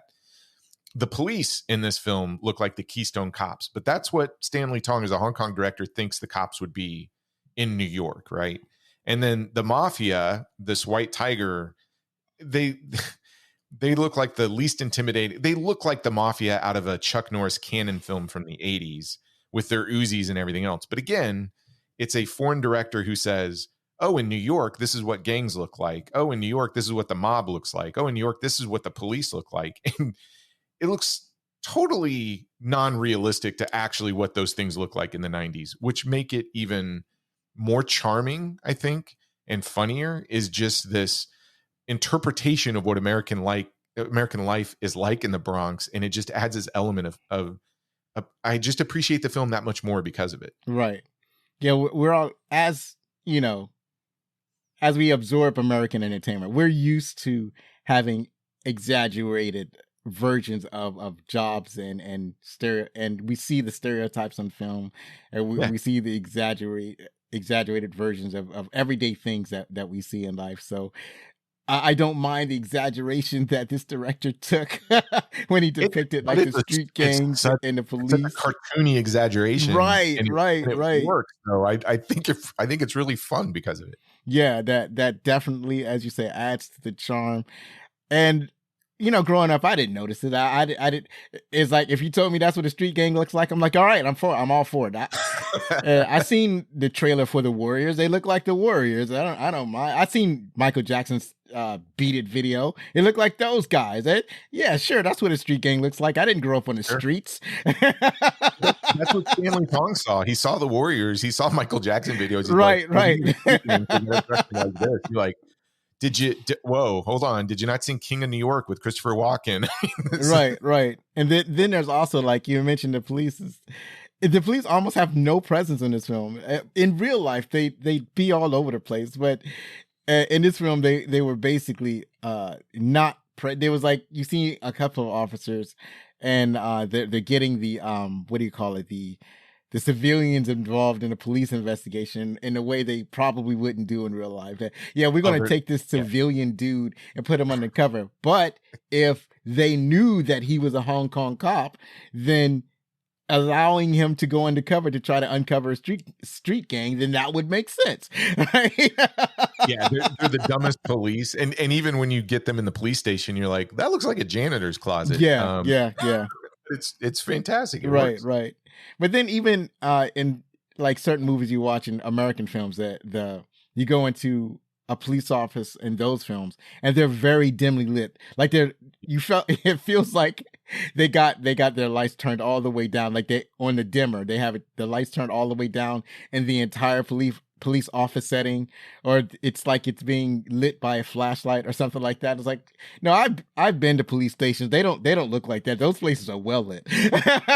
Yeah, all their office supplies are from the 60s. And I'm with you. I used to do martial arts with police officers and train with them like that, and I've done ride-alongs. And you're like, wow, you guys are much more well maintained than what is depicted in the film. So one of my favorite versions of reality versus TV or movies is that I had noticed when I used to have to go up to New York City quite often, and I noticed that the police cars in New York City are not the police car models that they use on TV. So for whatever reason, the police cars in New York City that they use on TV are kind of stuck in maybe the late 90s. It's like the earliest model car or the latest model car that you'll see on TV in New York City is usually in a late model 90s police car, like a late model Crown Vic or something like that. Or the Chevy Impala from the 70s. Or the Chevy Impala. But when you go and you see the real police cars, they're riding in the the Toyota, what's it called? The Toyota hybrid, whatever that one's called. Okay. Or actually those were the only ones I saw. It makes total sense up there. Yeah. Yeah, I was like, oh, that's a strange choice for a police to use. But when you think about it, because traffic it tends to be so congested in New York City, and the Toyotas, they're not like slow cars. They can get fast when you even go fast. There's really no need for them to have a big muscle car in New York City because you're not running away from anywhere. You're not going to get into a high speed chase. It's too much traffic for that. You're not doing a car chase, which is funny because you go back and watch The French Connection, which has probably one of the greatest car chase sequences ever that they just filmed without permission. Right. Which probably makes it so much more grueling. You go to New York today, you're like, well, that's not going to happen. Right.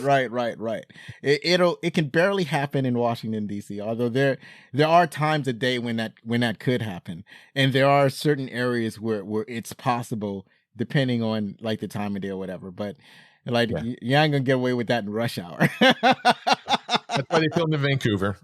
Right. So there is there are all the stunts that he does that you mentioned in when he's fighting in the gang hideout. He's using like the pinball machines as a shield, and then also using various objects to beat up the assailants with. There's one bit, there's comedies in the fighting. The funny thing about this, when he goes to the warehouse, is that this is after the mobsters like utterly destroy the business. Mm-hmm. And that his uncle sold. So it's all in Rumble. They attach chains to various parts of the grocery store, and they force the driver of this I guess it's a tow truck, and the tow truck pulls the building. I'm not sure if that'll actually work. I'm pretty sure you have to wrap the chains around load bearing parts of the building, the load bearing pillars and things, but these chains were actually wrapped around like the staircase and stuff like that. Yeah. It's like I don't know if the building would fall down. They didn't hear any of this, right? Because of that, or if the truck itself is strong enough to pull apart a load bearing column. But it looks good. It's fun, and I liked it because this is where what's her name? Elaine. She's actually on the toilet in the house when all of this is happening. Keung is trying to get Elaine to get out of the bathroom, but she doesn't want to go because she's upset with him because he won't let her keep the diamonds. And then the truck comes and it like pulls the entire building apart. And then now it's like water everywhere because, you know, the toilet, the plumbing is all messed up, and it's like the whole building is collapsed, and they're out in the open, and she's standing up, and her shirt is basically covering her up, but her dresses or her pants are around her knees. And Keung wants to cover her up. He's like, stop, I can see you. And she says, the whole neighborhood can see me. She's understandably upset, right? So it's a great action scene. I mean, this film makes me really appreciate some of the destruction that happens without CGI. Because if you think about that sequence, there's a big explosion with a limousine and hand grenade. And even the last like 15 minutes with the hovercraft and all of the damage that's done. All of those are practical effects. They're actual stunt work, no CGI. Right. Super dangerous stuff, and they pull it off. And it looks great too. It looks really good. Right. And one of the things that about with the limousine exploding with the grenade, on one hand, one would say that a grenade wouldn't cause such an explosion in a limousine like that. But on the other hand, the limousine was filled with ammo and explosives. So of course it would. Of course it would have a big firebomb explosion. It filled with fuel. It's got ammunition. It's probably got other explosives somewhere along the car. Yeah, I believe it. You did something realistic. Bravo to that. Bravo to adding. That little sequence with the Uzi, it almost feels like a Chuck Norris movie, like Invasion USA, which is great because it lasts maybe 5 minutes, and you're like, well, this is amazing. I always forget this is a rated R film because there's a sequence you come to right before the warehouse, it's right before the warehouse, but they discover it after the fight sequence, but they stick a guy in a wood chipper.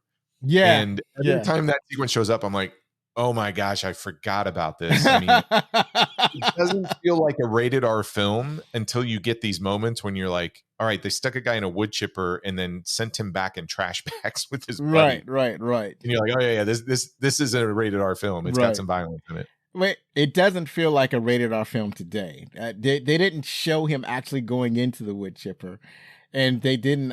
It wasn't like the next logical scene would be the other dude being splattered with blood and body parts, but they didn't show that either. They didn't actually show any body parts, so I don't actually know why it was rated R. It doesn't. Yeah, even like back then.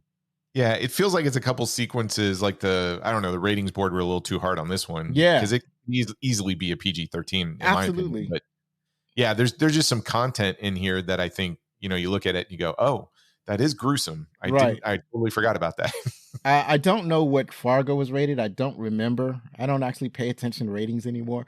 But there is a wood chipper scene, and you can see a man's leg clearly sticking out of the wood chipper. So they didn't even show that in Rumble in the Bronx. You don't see a body part sticking out of a wood chipper. So I don't know why they would rate it R. It's strange to me. So, I agree, 100%. Right. So the last part is him jumping onto the hovercraft. So that sticks in my mind. There are a couple of things that sticks in my mind in the movie. The first is like from when I originally watched it. So the first is Jackie Chan doing the handstand, doing the push-ups, doing the handstand, walking on his hands. And the next one is the hovercraft, when is just basically the whole hovercraft sequence when he's water skiing or he's being chased by the hovercraft, all that sort of thing. So those two incidents like stick out in my mind when I think of this movie. I mean, along with the fights, but the fights kind of blur from one Jackie Chan film to the other. But specifically the hovercraft, since that's not really found in any other Jackie Chan film that I watched.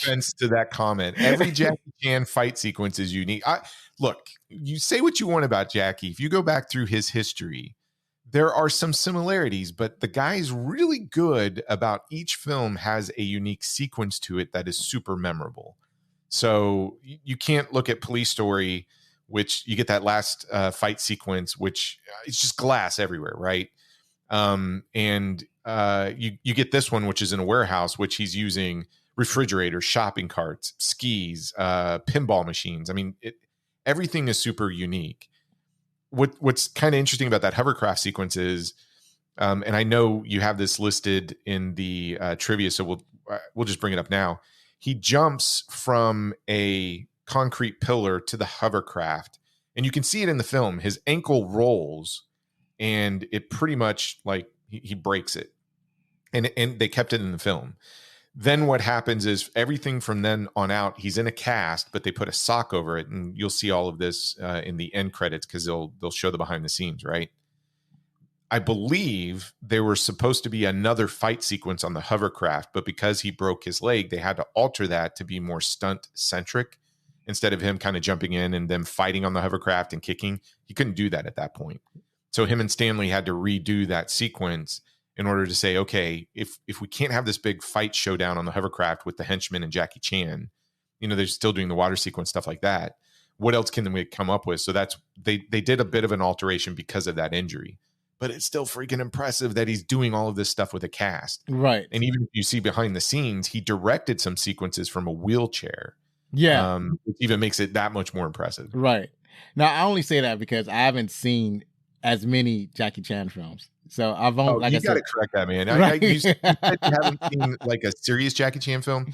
Look, your homework, the next one you got to go watch is Crime Story. So that's the one that he won a Best Actor award for over in Hong Kong, because it's a totally dramatic piece. So think about it with Police Story with none of the humor, and it's actually based on a famous kidnapping that had happened over in Hong Kong. But it is freaking amazing, and there are some fight sequences that are fantastic in there. But I'm telling you, there's this whole apartment complex action sequence in the back end that'll blow your mind, especially when you know that they blew the crap out of that apartment building. And this is a time period Jackie Chan's getting real familiar with pyrotechnics and stuff. You're gonna adore Crime Story, I guarantee it. For me, it's like top 3 film. Yeah, I'll definitely check that one out. Let me write that down. Hold on. I lost my. Yeah, definitely. I mean, I think most people have seen like Super Cop, the Police Story series, Drunken Master, all the others. Everybody forgets about Crime Story, and I'm telling you, it is one of my absolute favorite of his, and it's all dramatic. It's really good. Right. So yeah, like I said, but I want to what you call it, expand my Jackie Chan library, since like I love watching Jackie Chan films, so I should watch more of them. You But should watch all of them. They're amazing. one of the ones that I wanted to watch was Drunken Master, since um that's on Amazon right now. And the reason I want to watch that one is because that's one of the ones where I think I've seen like some clips of. At the same time, I didn't know at the time the Drunken Master was out that was a Jackie Chan movie. I just we would just when we talked It's about so it, we good. would just reference it as a Drunken Master, but I don't remember associating Jackie Chan with the Drunken Master. So now when I watch it, I can see it with the realization that it's Jackie Chan playing that part. So that's one of the Yeah, things I wanted to do. I know you're a big video game fan. So when you watch Drunken Master, and I know you're familiar with like Virtual Fighter. So the Virtual Fighter character in there, that is the drunken boxer, that is based off of Drunken Master, the beggar So character, which was played by Siu Tin Yoon. Mm-hmm. But I mean, what makes Drunken Master amazing is it's a Yun Wu Ping directed film who also did the choreography. So him and Jackie came up with the Drunken Master style, Right, right, and right. it's classic. And if you love that, go watch Jackie Chan's Young Master, which also has him and Yun Biao. But he directed that one, so he's getting in that's really starts his directing cycle, and it was a huge hit as well. But yeah, you got to go watch all the Jackie Chan films. You're gonna love all of them. Yeah, I will sit here and even defend stuff like the Tuxedo because I'm that much of a movie. Yeah, I definitely need to get started. So we have talked about our favorite parts. Now let's go over and transfer over to the trivia.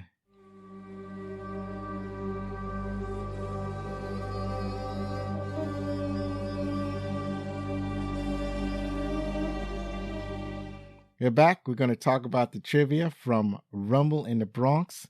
And this has a lot of interesting tidbits. We touched them on them before, but we might end up reinforcing some of the things that we talked about earlier. So also, this is from IMDb. Hopefully, most of the stuff is correct. Some of it might need some adjustments. I think it's mostly there. I looked at it. Right. Okay. It's pretty accurate. So Yeah. I'm glad you're able to go over it. So now we can, with confidence, say that most of this stuff is accurate. He's got 2 biographies out there. The best of the biographies is I Am Jackie Chan, which was the first one that he did. I think a lot of trivia comes from his experiences and his storytelling. But if you don't like to read, you can watch 2 documentaries on him: Jackie Chan My Story and Jackie Chan My Stunts. So they're a little hard to track down, but go watch that and you'll get a ton of trivia on movies like this and all the stuff that he's worked on. Right. So the filming in Vancouver, British Columbia on October 6, 1994, Jackie Chan broke his right ankle while attempting the scene where he jumps onto the hovercraft. We had mentioned that earlier. So despite the injury, he was present at the premiere of The Legend of Drunken Master from 1994 at Vancouver International Film Festival that night. Later in the production of this movie, director Stanley Tong sprained his ankle, completing the movie on crutches. Francoise Yip also broke her leg while filming the scene where she rides a motorbike across the tops of the parked cars. She insisted on returning to the set after her leg was plastered at the hospital. 2 stunt women also broke their legs during filming of the motorcycle chase. So whenever somebody tells me that acting is easy, I tell them, no, it's not. Not in this world. I mean, I would encourage everybody. There's a really good documentaries on stunt work over in Hong Kong films. I think there's one that came out a couple of years ago called Stuntman or something of that nature. But what you have to realize is this is pretty common for a lot of Asian action films. And we could do a whole podcast on we talked about a Jackie Chan film that it's an amazing film, Dragons Forever. We said it kind of bombed because it wasn't what everybody expected from Sammo Hung, Yoon Biao, and Jackie. But one of the things that I kind of broke Brad's heart with was there's a kick in there that in the sequence between Jackie Chan and Benny the Jet Urquidez, where that's not Jackie Chan. There's also another sequence in the film where it's like, that's not Jackie Chan. And the reason why it's not Jackie Chan is because he was hurt on another film that they were filming kind of simultaneously. So this actually is pretty good for a Jackie Chan film. If three people only broke like a leg, that I guess that's par for the course. But yeah, I mean, Armor of God is the one where he was jumping from a wall to a tree. The tree limb broke, and it almost killed him because I forgot how far he fell, but it split his head open. And even to this day, you can push on the back of his head and it caves in a little bit because they had to have brain surgery. And that's why his hair looks different at the beginning of Armor of God versus the second part of it. I guess in the US, it was released over here as Operation Condor 2 Armor of God, but over there it was the first one. Right. So yeah, that he basically he does the stumps and he takes his lumps. Yeah, he does. The other piece of trivia is the script called for a leap from the top of a parking lot to a fire escape on the floor below on the building across the street. As is custom, director Stanley Tong attempted the stunt before asking any actors to do so. He tried it with the help of a cable harness, but quickly decided it would be safer without the harness. Obviously, if you watch the sequence, having that in the middle of the jump or being attached to it actually is a little bit more dangerous. He tried it, so the landing point was not visible from the point where the jump began, so tape was placed on the takeoff point as a guide. The jump was completed perfectly by Jackie Chan on the first attempt, doing his own stunts, as is custom, and the jump was captured by 4 cameras. And you can kind of see the behind the scenes of how they did that at the end credit sequence. Yeah, I enjoyed the end credit sequence of this movie where they showed the stunts and how Jackie Chan got hurt. Like as you mentioned, when he jumped onto the hovercraft, when you're watching the film, you can see the point where it's like he is in extra pain. Like that's not a normal landing. It's like, oh my God, that's where he hurt himself in this film. And one of the things you see in the behind the scenes after the credits is when he makes that jump from one building to the other and everybody starts clapping. All the actors, the stuntmen, they start clapping because he did the jump and he did it all in one take and it looks spectacular, right? So well, they show the sequence of him landing and that looks like a hard land too. Yeah, it did like a hard land. It's like I probably would have rolled. I would be dying. One thing about Jackie Chan, he doesn't do any superhero landings, and I'm glad that he doesn't. Yeah, I don't think he knows how.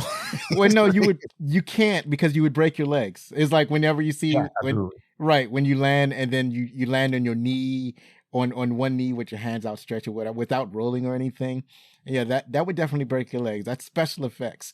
That means they're attached to a wire, 100%. Right. So this film is considered to feature Jackie Chan's Hollywood breakthrough performance, and we talked about that. Yeah, the warehouse fight scene took 20 days to film, with Chan having to teach the local stunt players to fight Hong Kong style. I'll throw another little piece of information. So when this film came out over in Hong Kong, it was nominated for Best Actor for Jackie, Best Actress for Anita, Best Film Editing, Peter Keung, Best New Performer, Francois Yip was nominated. Best Picture and Best Supporting Actress also for Francois Yip. It was nominated for Best Action Choreography with credit being given to Jackie Chan and Stanley Tong. It won only one award, and it was for Best Action Choreography. Now, here's the thing. If people ask me like, hey, why don't you like this actor? I'm like, well, I kind of like him. I like his more serious stuff, but I don't know. It just his comedy. I think it stems from this other piece of information. So in 1996, MTV had their movie awards, and Jackie Chan was nominated for that as well for Best Fight. He lost to Adam Sandler and Bob Barker for Happy Gilmore. So I think that's where my Adam Sandler resentment comes from. That he didn't win that award, which to me is just, that's a travesty. Right. Yeah. But then again, it is MTV. But also another thing that we can point out is that how Hollywood differs in their priorities and how they want to award movies than like in Hong Kong. Yeah. So in Hong Kong, like action movies would get a fair shake in a way that it will not happen, at least not at this time, not at this juncture over in Hollywood, over in the United States. They like to award like dramas or movies about Hollywood and anything that's any genre other than drama or like something like historical fiction or story about Hollywood or autobiographies, anything outside of that. We can forget about awarding those movies or giving those movies any serious consideration. So anything like science fiction or a rom-com or an action movies, like Hollywood doesn't take them seriously. And so, and I think that's a shame. I think that we need to take a closer look at some of these other movies. I agree. Hollywood will give them the technical awards, right? Yeah. Technical award. I think it wasn't until they expanded the number of nominations that they started recognizing the more popular culture films. But Hong Kong has always, especially the film awards in the 80s and 90s, they recognized action was a little bit of their bread and butter. But if you even go back and look at the nomination list for Best Picture, they did a pretty good job of their nominations were reflective of what the audience was going to. And to your point, that wouldn't necessarily be the same, especially for the Academy Awards, until they expanded the number of Best Picture nominations. When it was just limited to 5 beforehand, I mean, it was your prestige art films, the ones that had messaging, etc. But last year we got Avatar and Top Gun Maverick, which is cool.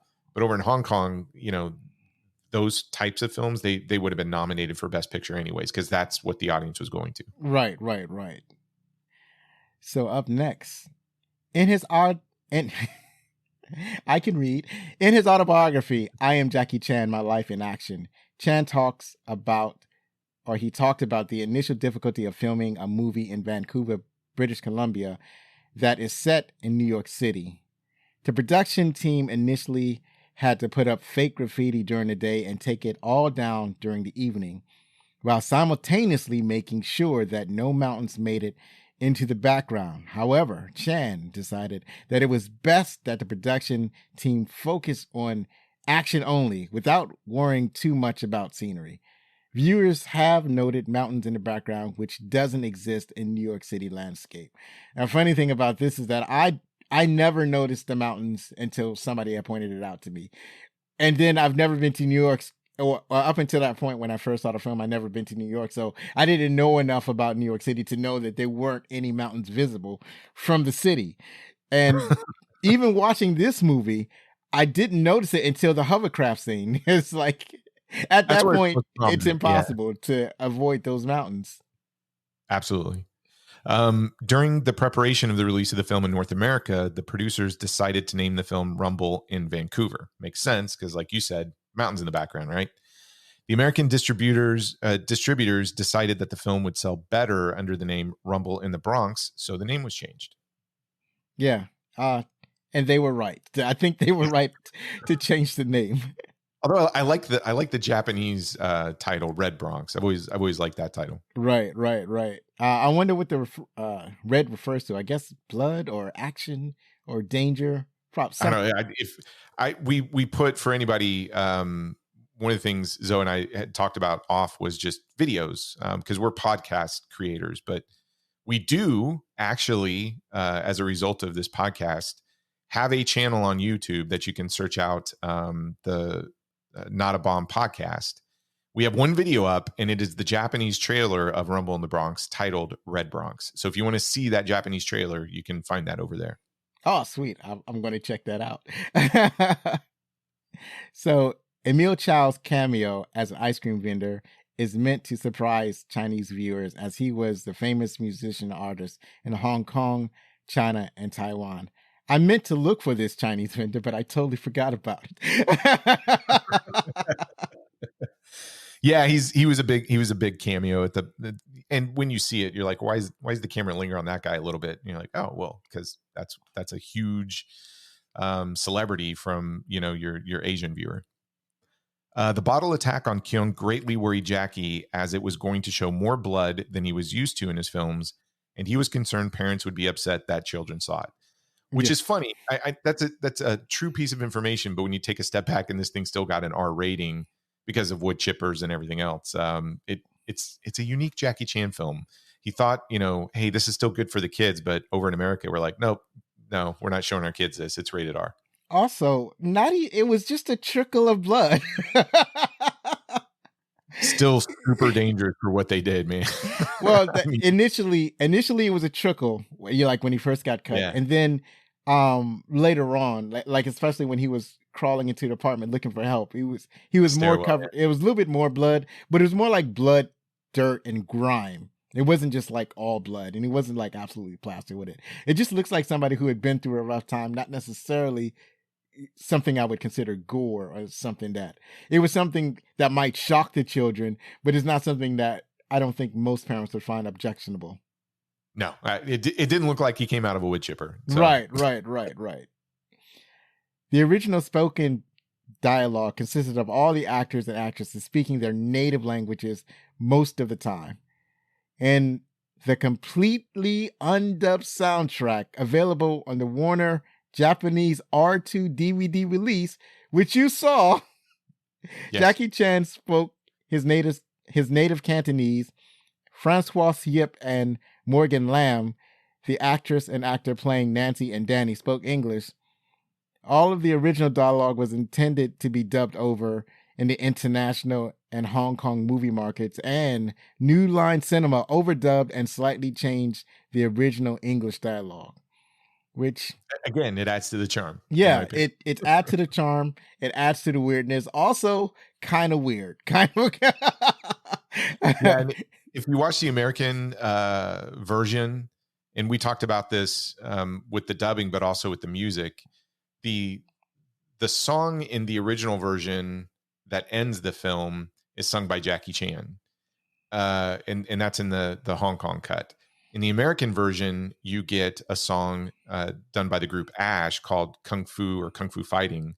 You can find that song on the Angus soundtrack, and it's a great song. So, isn't it? I know that I don't remember the actual lyrics to the song at the end of the movie that they had in the credits, but they said Jackie Chan a lot.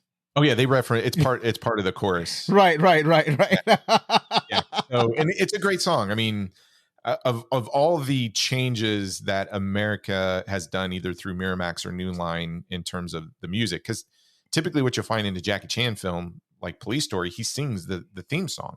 So Jackie Chan is known as much for his ability to sing as he is to kick people in the face.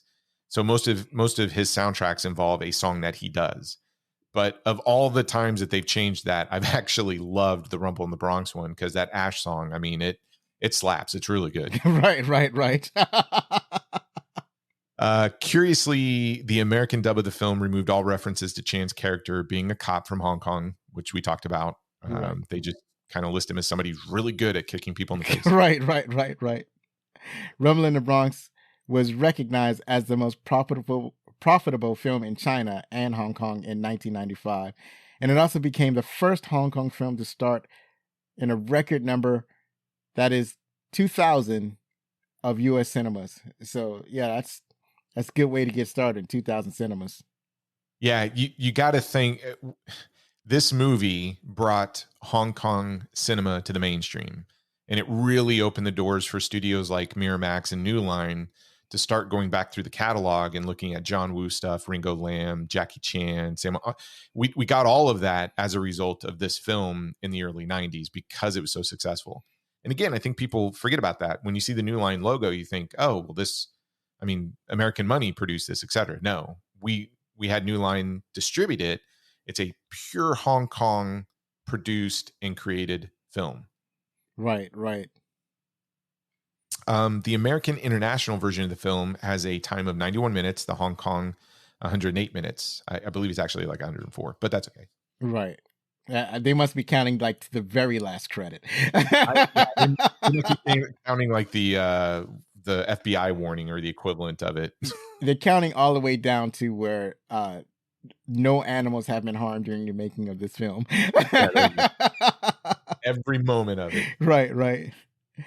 In some Asian editions, the scene in which Keung beats Angelo on a buttock with a car antenna has been replaced by an alternative in which Angelo pulls up his pants. Oh, that is another scene.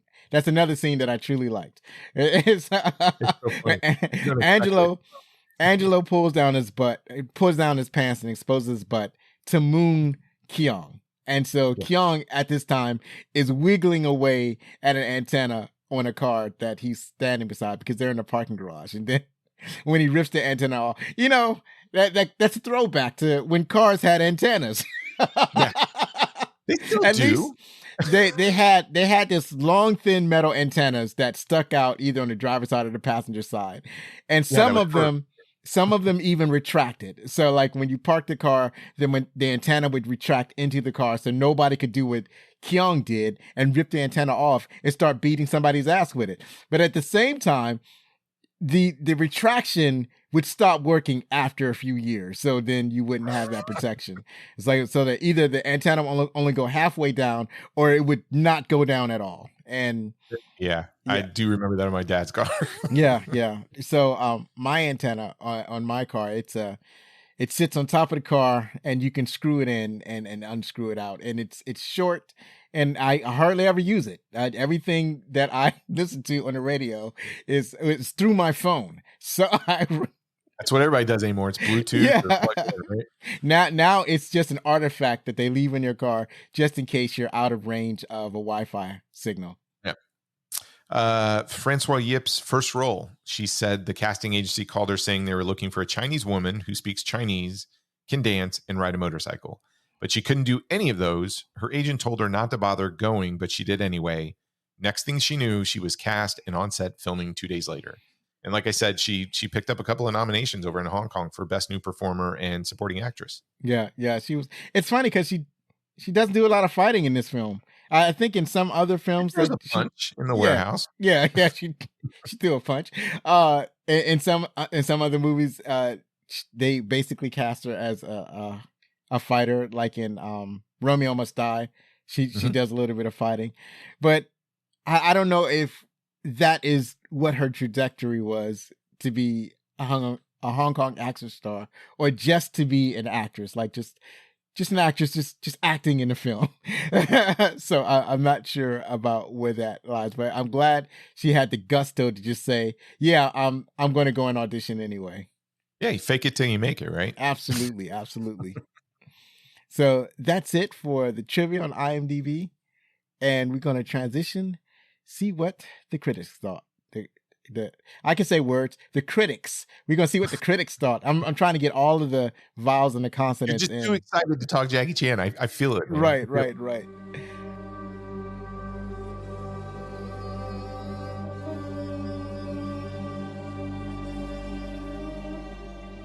So the critics gave it 80%. The audience has it at 65% on Rotten Tomatoes. Now, IMDb has it at 7.7 out of 10. And why don't you share with us what some of these critics thought about the movie? Well, first of all, those numbers are way too low. I mean, it should be 100, and probably let's say 8.5 to 9. But Roger Ebert from the Chicago Sun-Times said the whole point is Jackie Chan, and like his Aaron Rodgers, he does what he does better than anybody. I think that's one of the best reviews you can find out there, because he knows exactly what the film is, and he knows what is selling this thing and how good it is because of that. And you should actually go back and read that entire review. It's really good. Right. I think what I liked about this particular, sometimes Roger Ebert is a little bit, it's like sometimes I feel like he doesn't understand what the film is trying to do.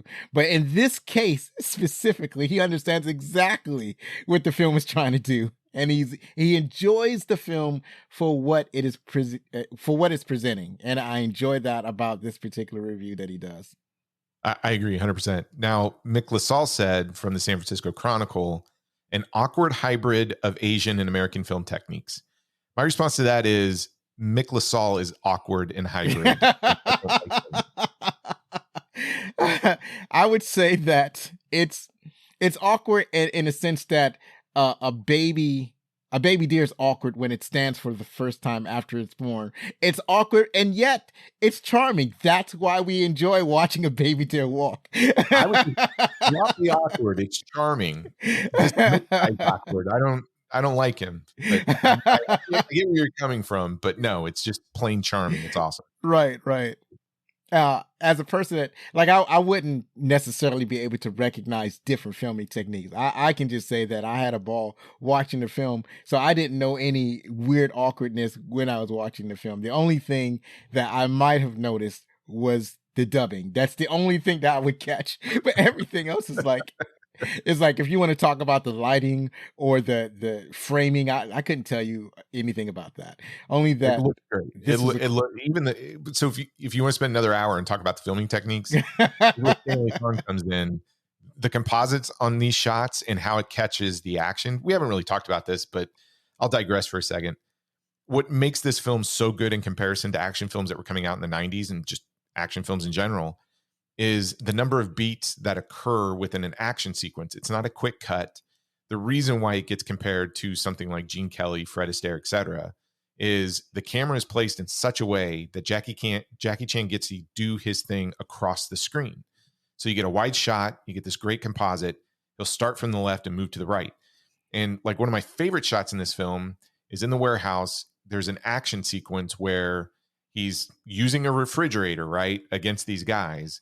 He kicks one guy in the face in the background, flips over the refrigerator to open the door up, right? Comes back. Then he again does this kick over the refrigerator that looks like something Fred Astaire would do to kick another guy in the face. It's all in this one shot, and you get all of that action without quick cuts or the camera right in the guy's face. So when I'm 100% serious when I see these reviews from like Mick LaSalle who go, hey, I don't know if the filmmaking is very good. Dude, this is fantastic filmmaking. You don't know what you're talking about. This is action. This is how to film an action scene 101. So you can appreciate this thing for all of its charm and everything it does, but you can certainly appreciate this thing for how it's filmed because it's filmed beautifully. Yeah, absolutely. So continuing on this vein, Susan Stark from Detroit News wrote, more than a martial arts whiz, the 41-year-old Chan possesses the comic timing of a born clown, the grace of a Broadway hoofer, and the daredevil bravado of an Evel Knievel. That's all extremely accurate. Susan gets it. I like Susan. Right.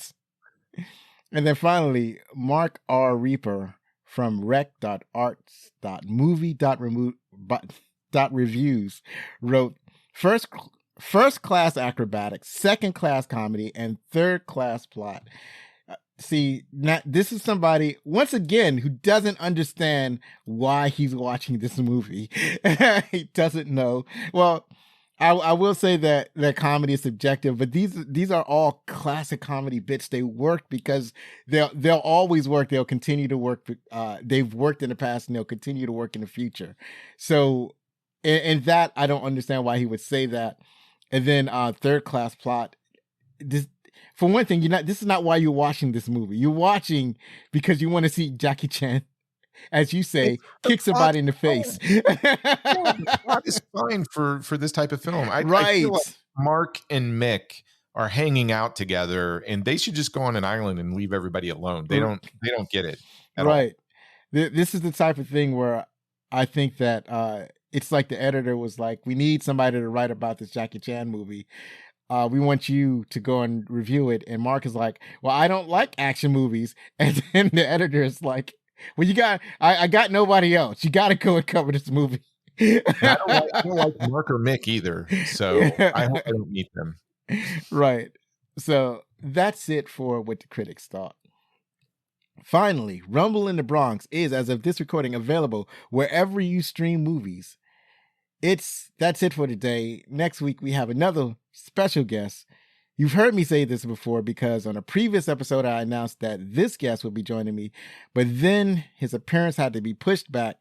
But I'm pleased to announce that we've rescheduled. And next week, you'll be hearing our return guest, John DiGregorio of the Movie Lovers Unite podcast. We'll be talking about the classic Steve Martin comedy, The Jerk. Yeah, I know I stumbled. I stumbled on that presentation of introducing The Jerk, but you know what I'm talking about. Follow us on Twitter or TikTok at Backlick Cinema, or Facebook or Instagram at Backlick Cinema Podcast, or if you're on Mastodon at Backlick Cinema at mstdn.party. Don't forget that you can contact us with any questions, comments, or suggestions at fanmail@backlickcinema.com, as Troy did when he first contacted me. That's how we began this incredible, almost 2-year relationship. And Oh, I love it. Yes. I also want to point out that all of these will be in the show notes. Troy, do you have any additional plugs you want to put out there? Just go watch a Jackie Chan movie, folks. He celebrated his 69th birthday on April 7th. Zoe and I were trying to put this together towards the beginning of the month, but I look, you can find Not a Bomb podcast wherever you find podcasts, but this is my plug. Go back through Jackie Chan's filmography. You will not be disappointed. If you've only seen his American stuff like Rush Hour, you're just doing yourself a disservice here. You need to go back and see the entire Police Story. He's got Police Story 2, Police Story 3, Police Story 4, New Police Story, Police Story 2013. They're all fantastic. You can go watch Project A. I mean, Shout Factory just released 2 box sets of Jackie Chan films on Blu-ray, and they're all amazing. And I just encourage everybody to just dive right in, especially to stuff in the late 70s through the 90s. I'm actually excited because he had a movie come out this month called Right On. And, you know, his product of late hasn't been all that great. I get it. But the trailer for Right On looks fantastic. And apparently it's doing really well over there. It was #1 at the box office and even beat Super Mario Brothers. So I'm super excited. And I'm sure Wellgo picked it up for distribution. So we'll be seeing it in the US on Blu-ray here this summer. But yeah, that's my plug. Go watch more Jackie Chan movies. It'll make your life better. I 100% guarantee it. Yes. As a matter of fact, speaking of Super Mario Brothers, you're right. It didn't do as well in the Chinese market as people had anticipated it would. So Jackie Chan is still a force to be reckoned with. Y'all better ask somebody. Yeah, it doesn't surprise me, but I guess it surprised the rest of the world that Mario Brothers couldn't take down Jackie Chan. But hey, it's 2 plumbers, man. So one last time, if you like this show, then please help us grow by spreading the word about Backlick Cinema, the podcast. I know you've enjoyed our guest, Troy, so please listen to Not a Bomb podcast. Believe me, it matters. Be safe. Share a movie from yesteryear with your family. Hug your loved ones. And as always, I've been Zoe Richardson. And if you're going to be anything, be outstanding.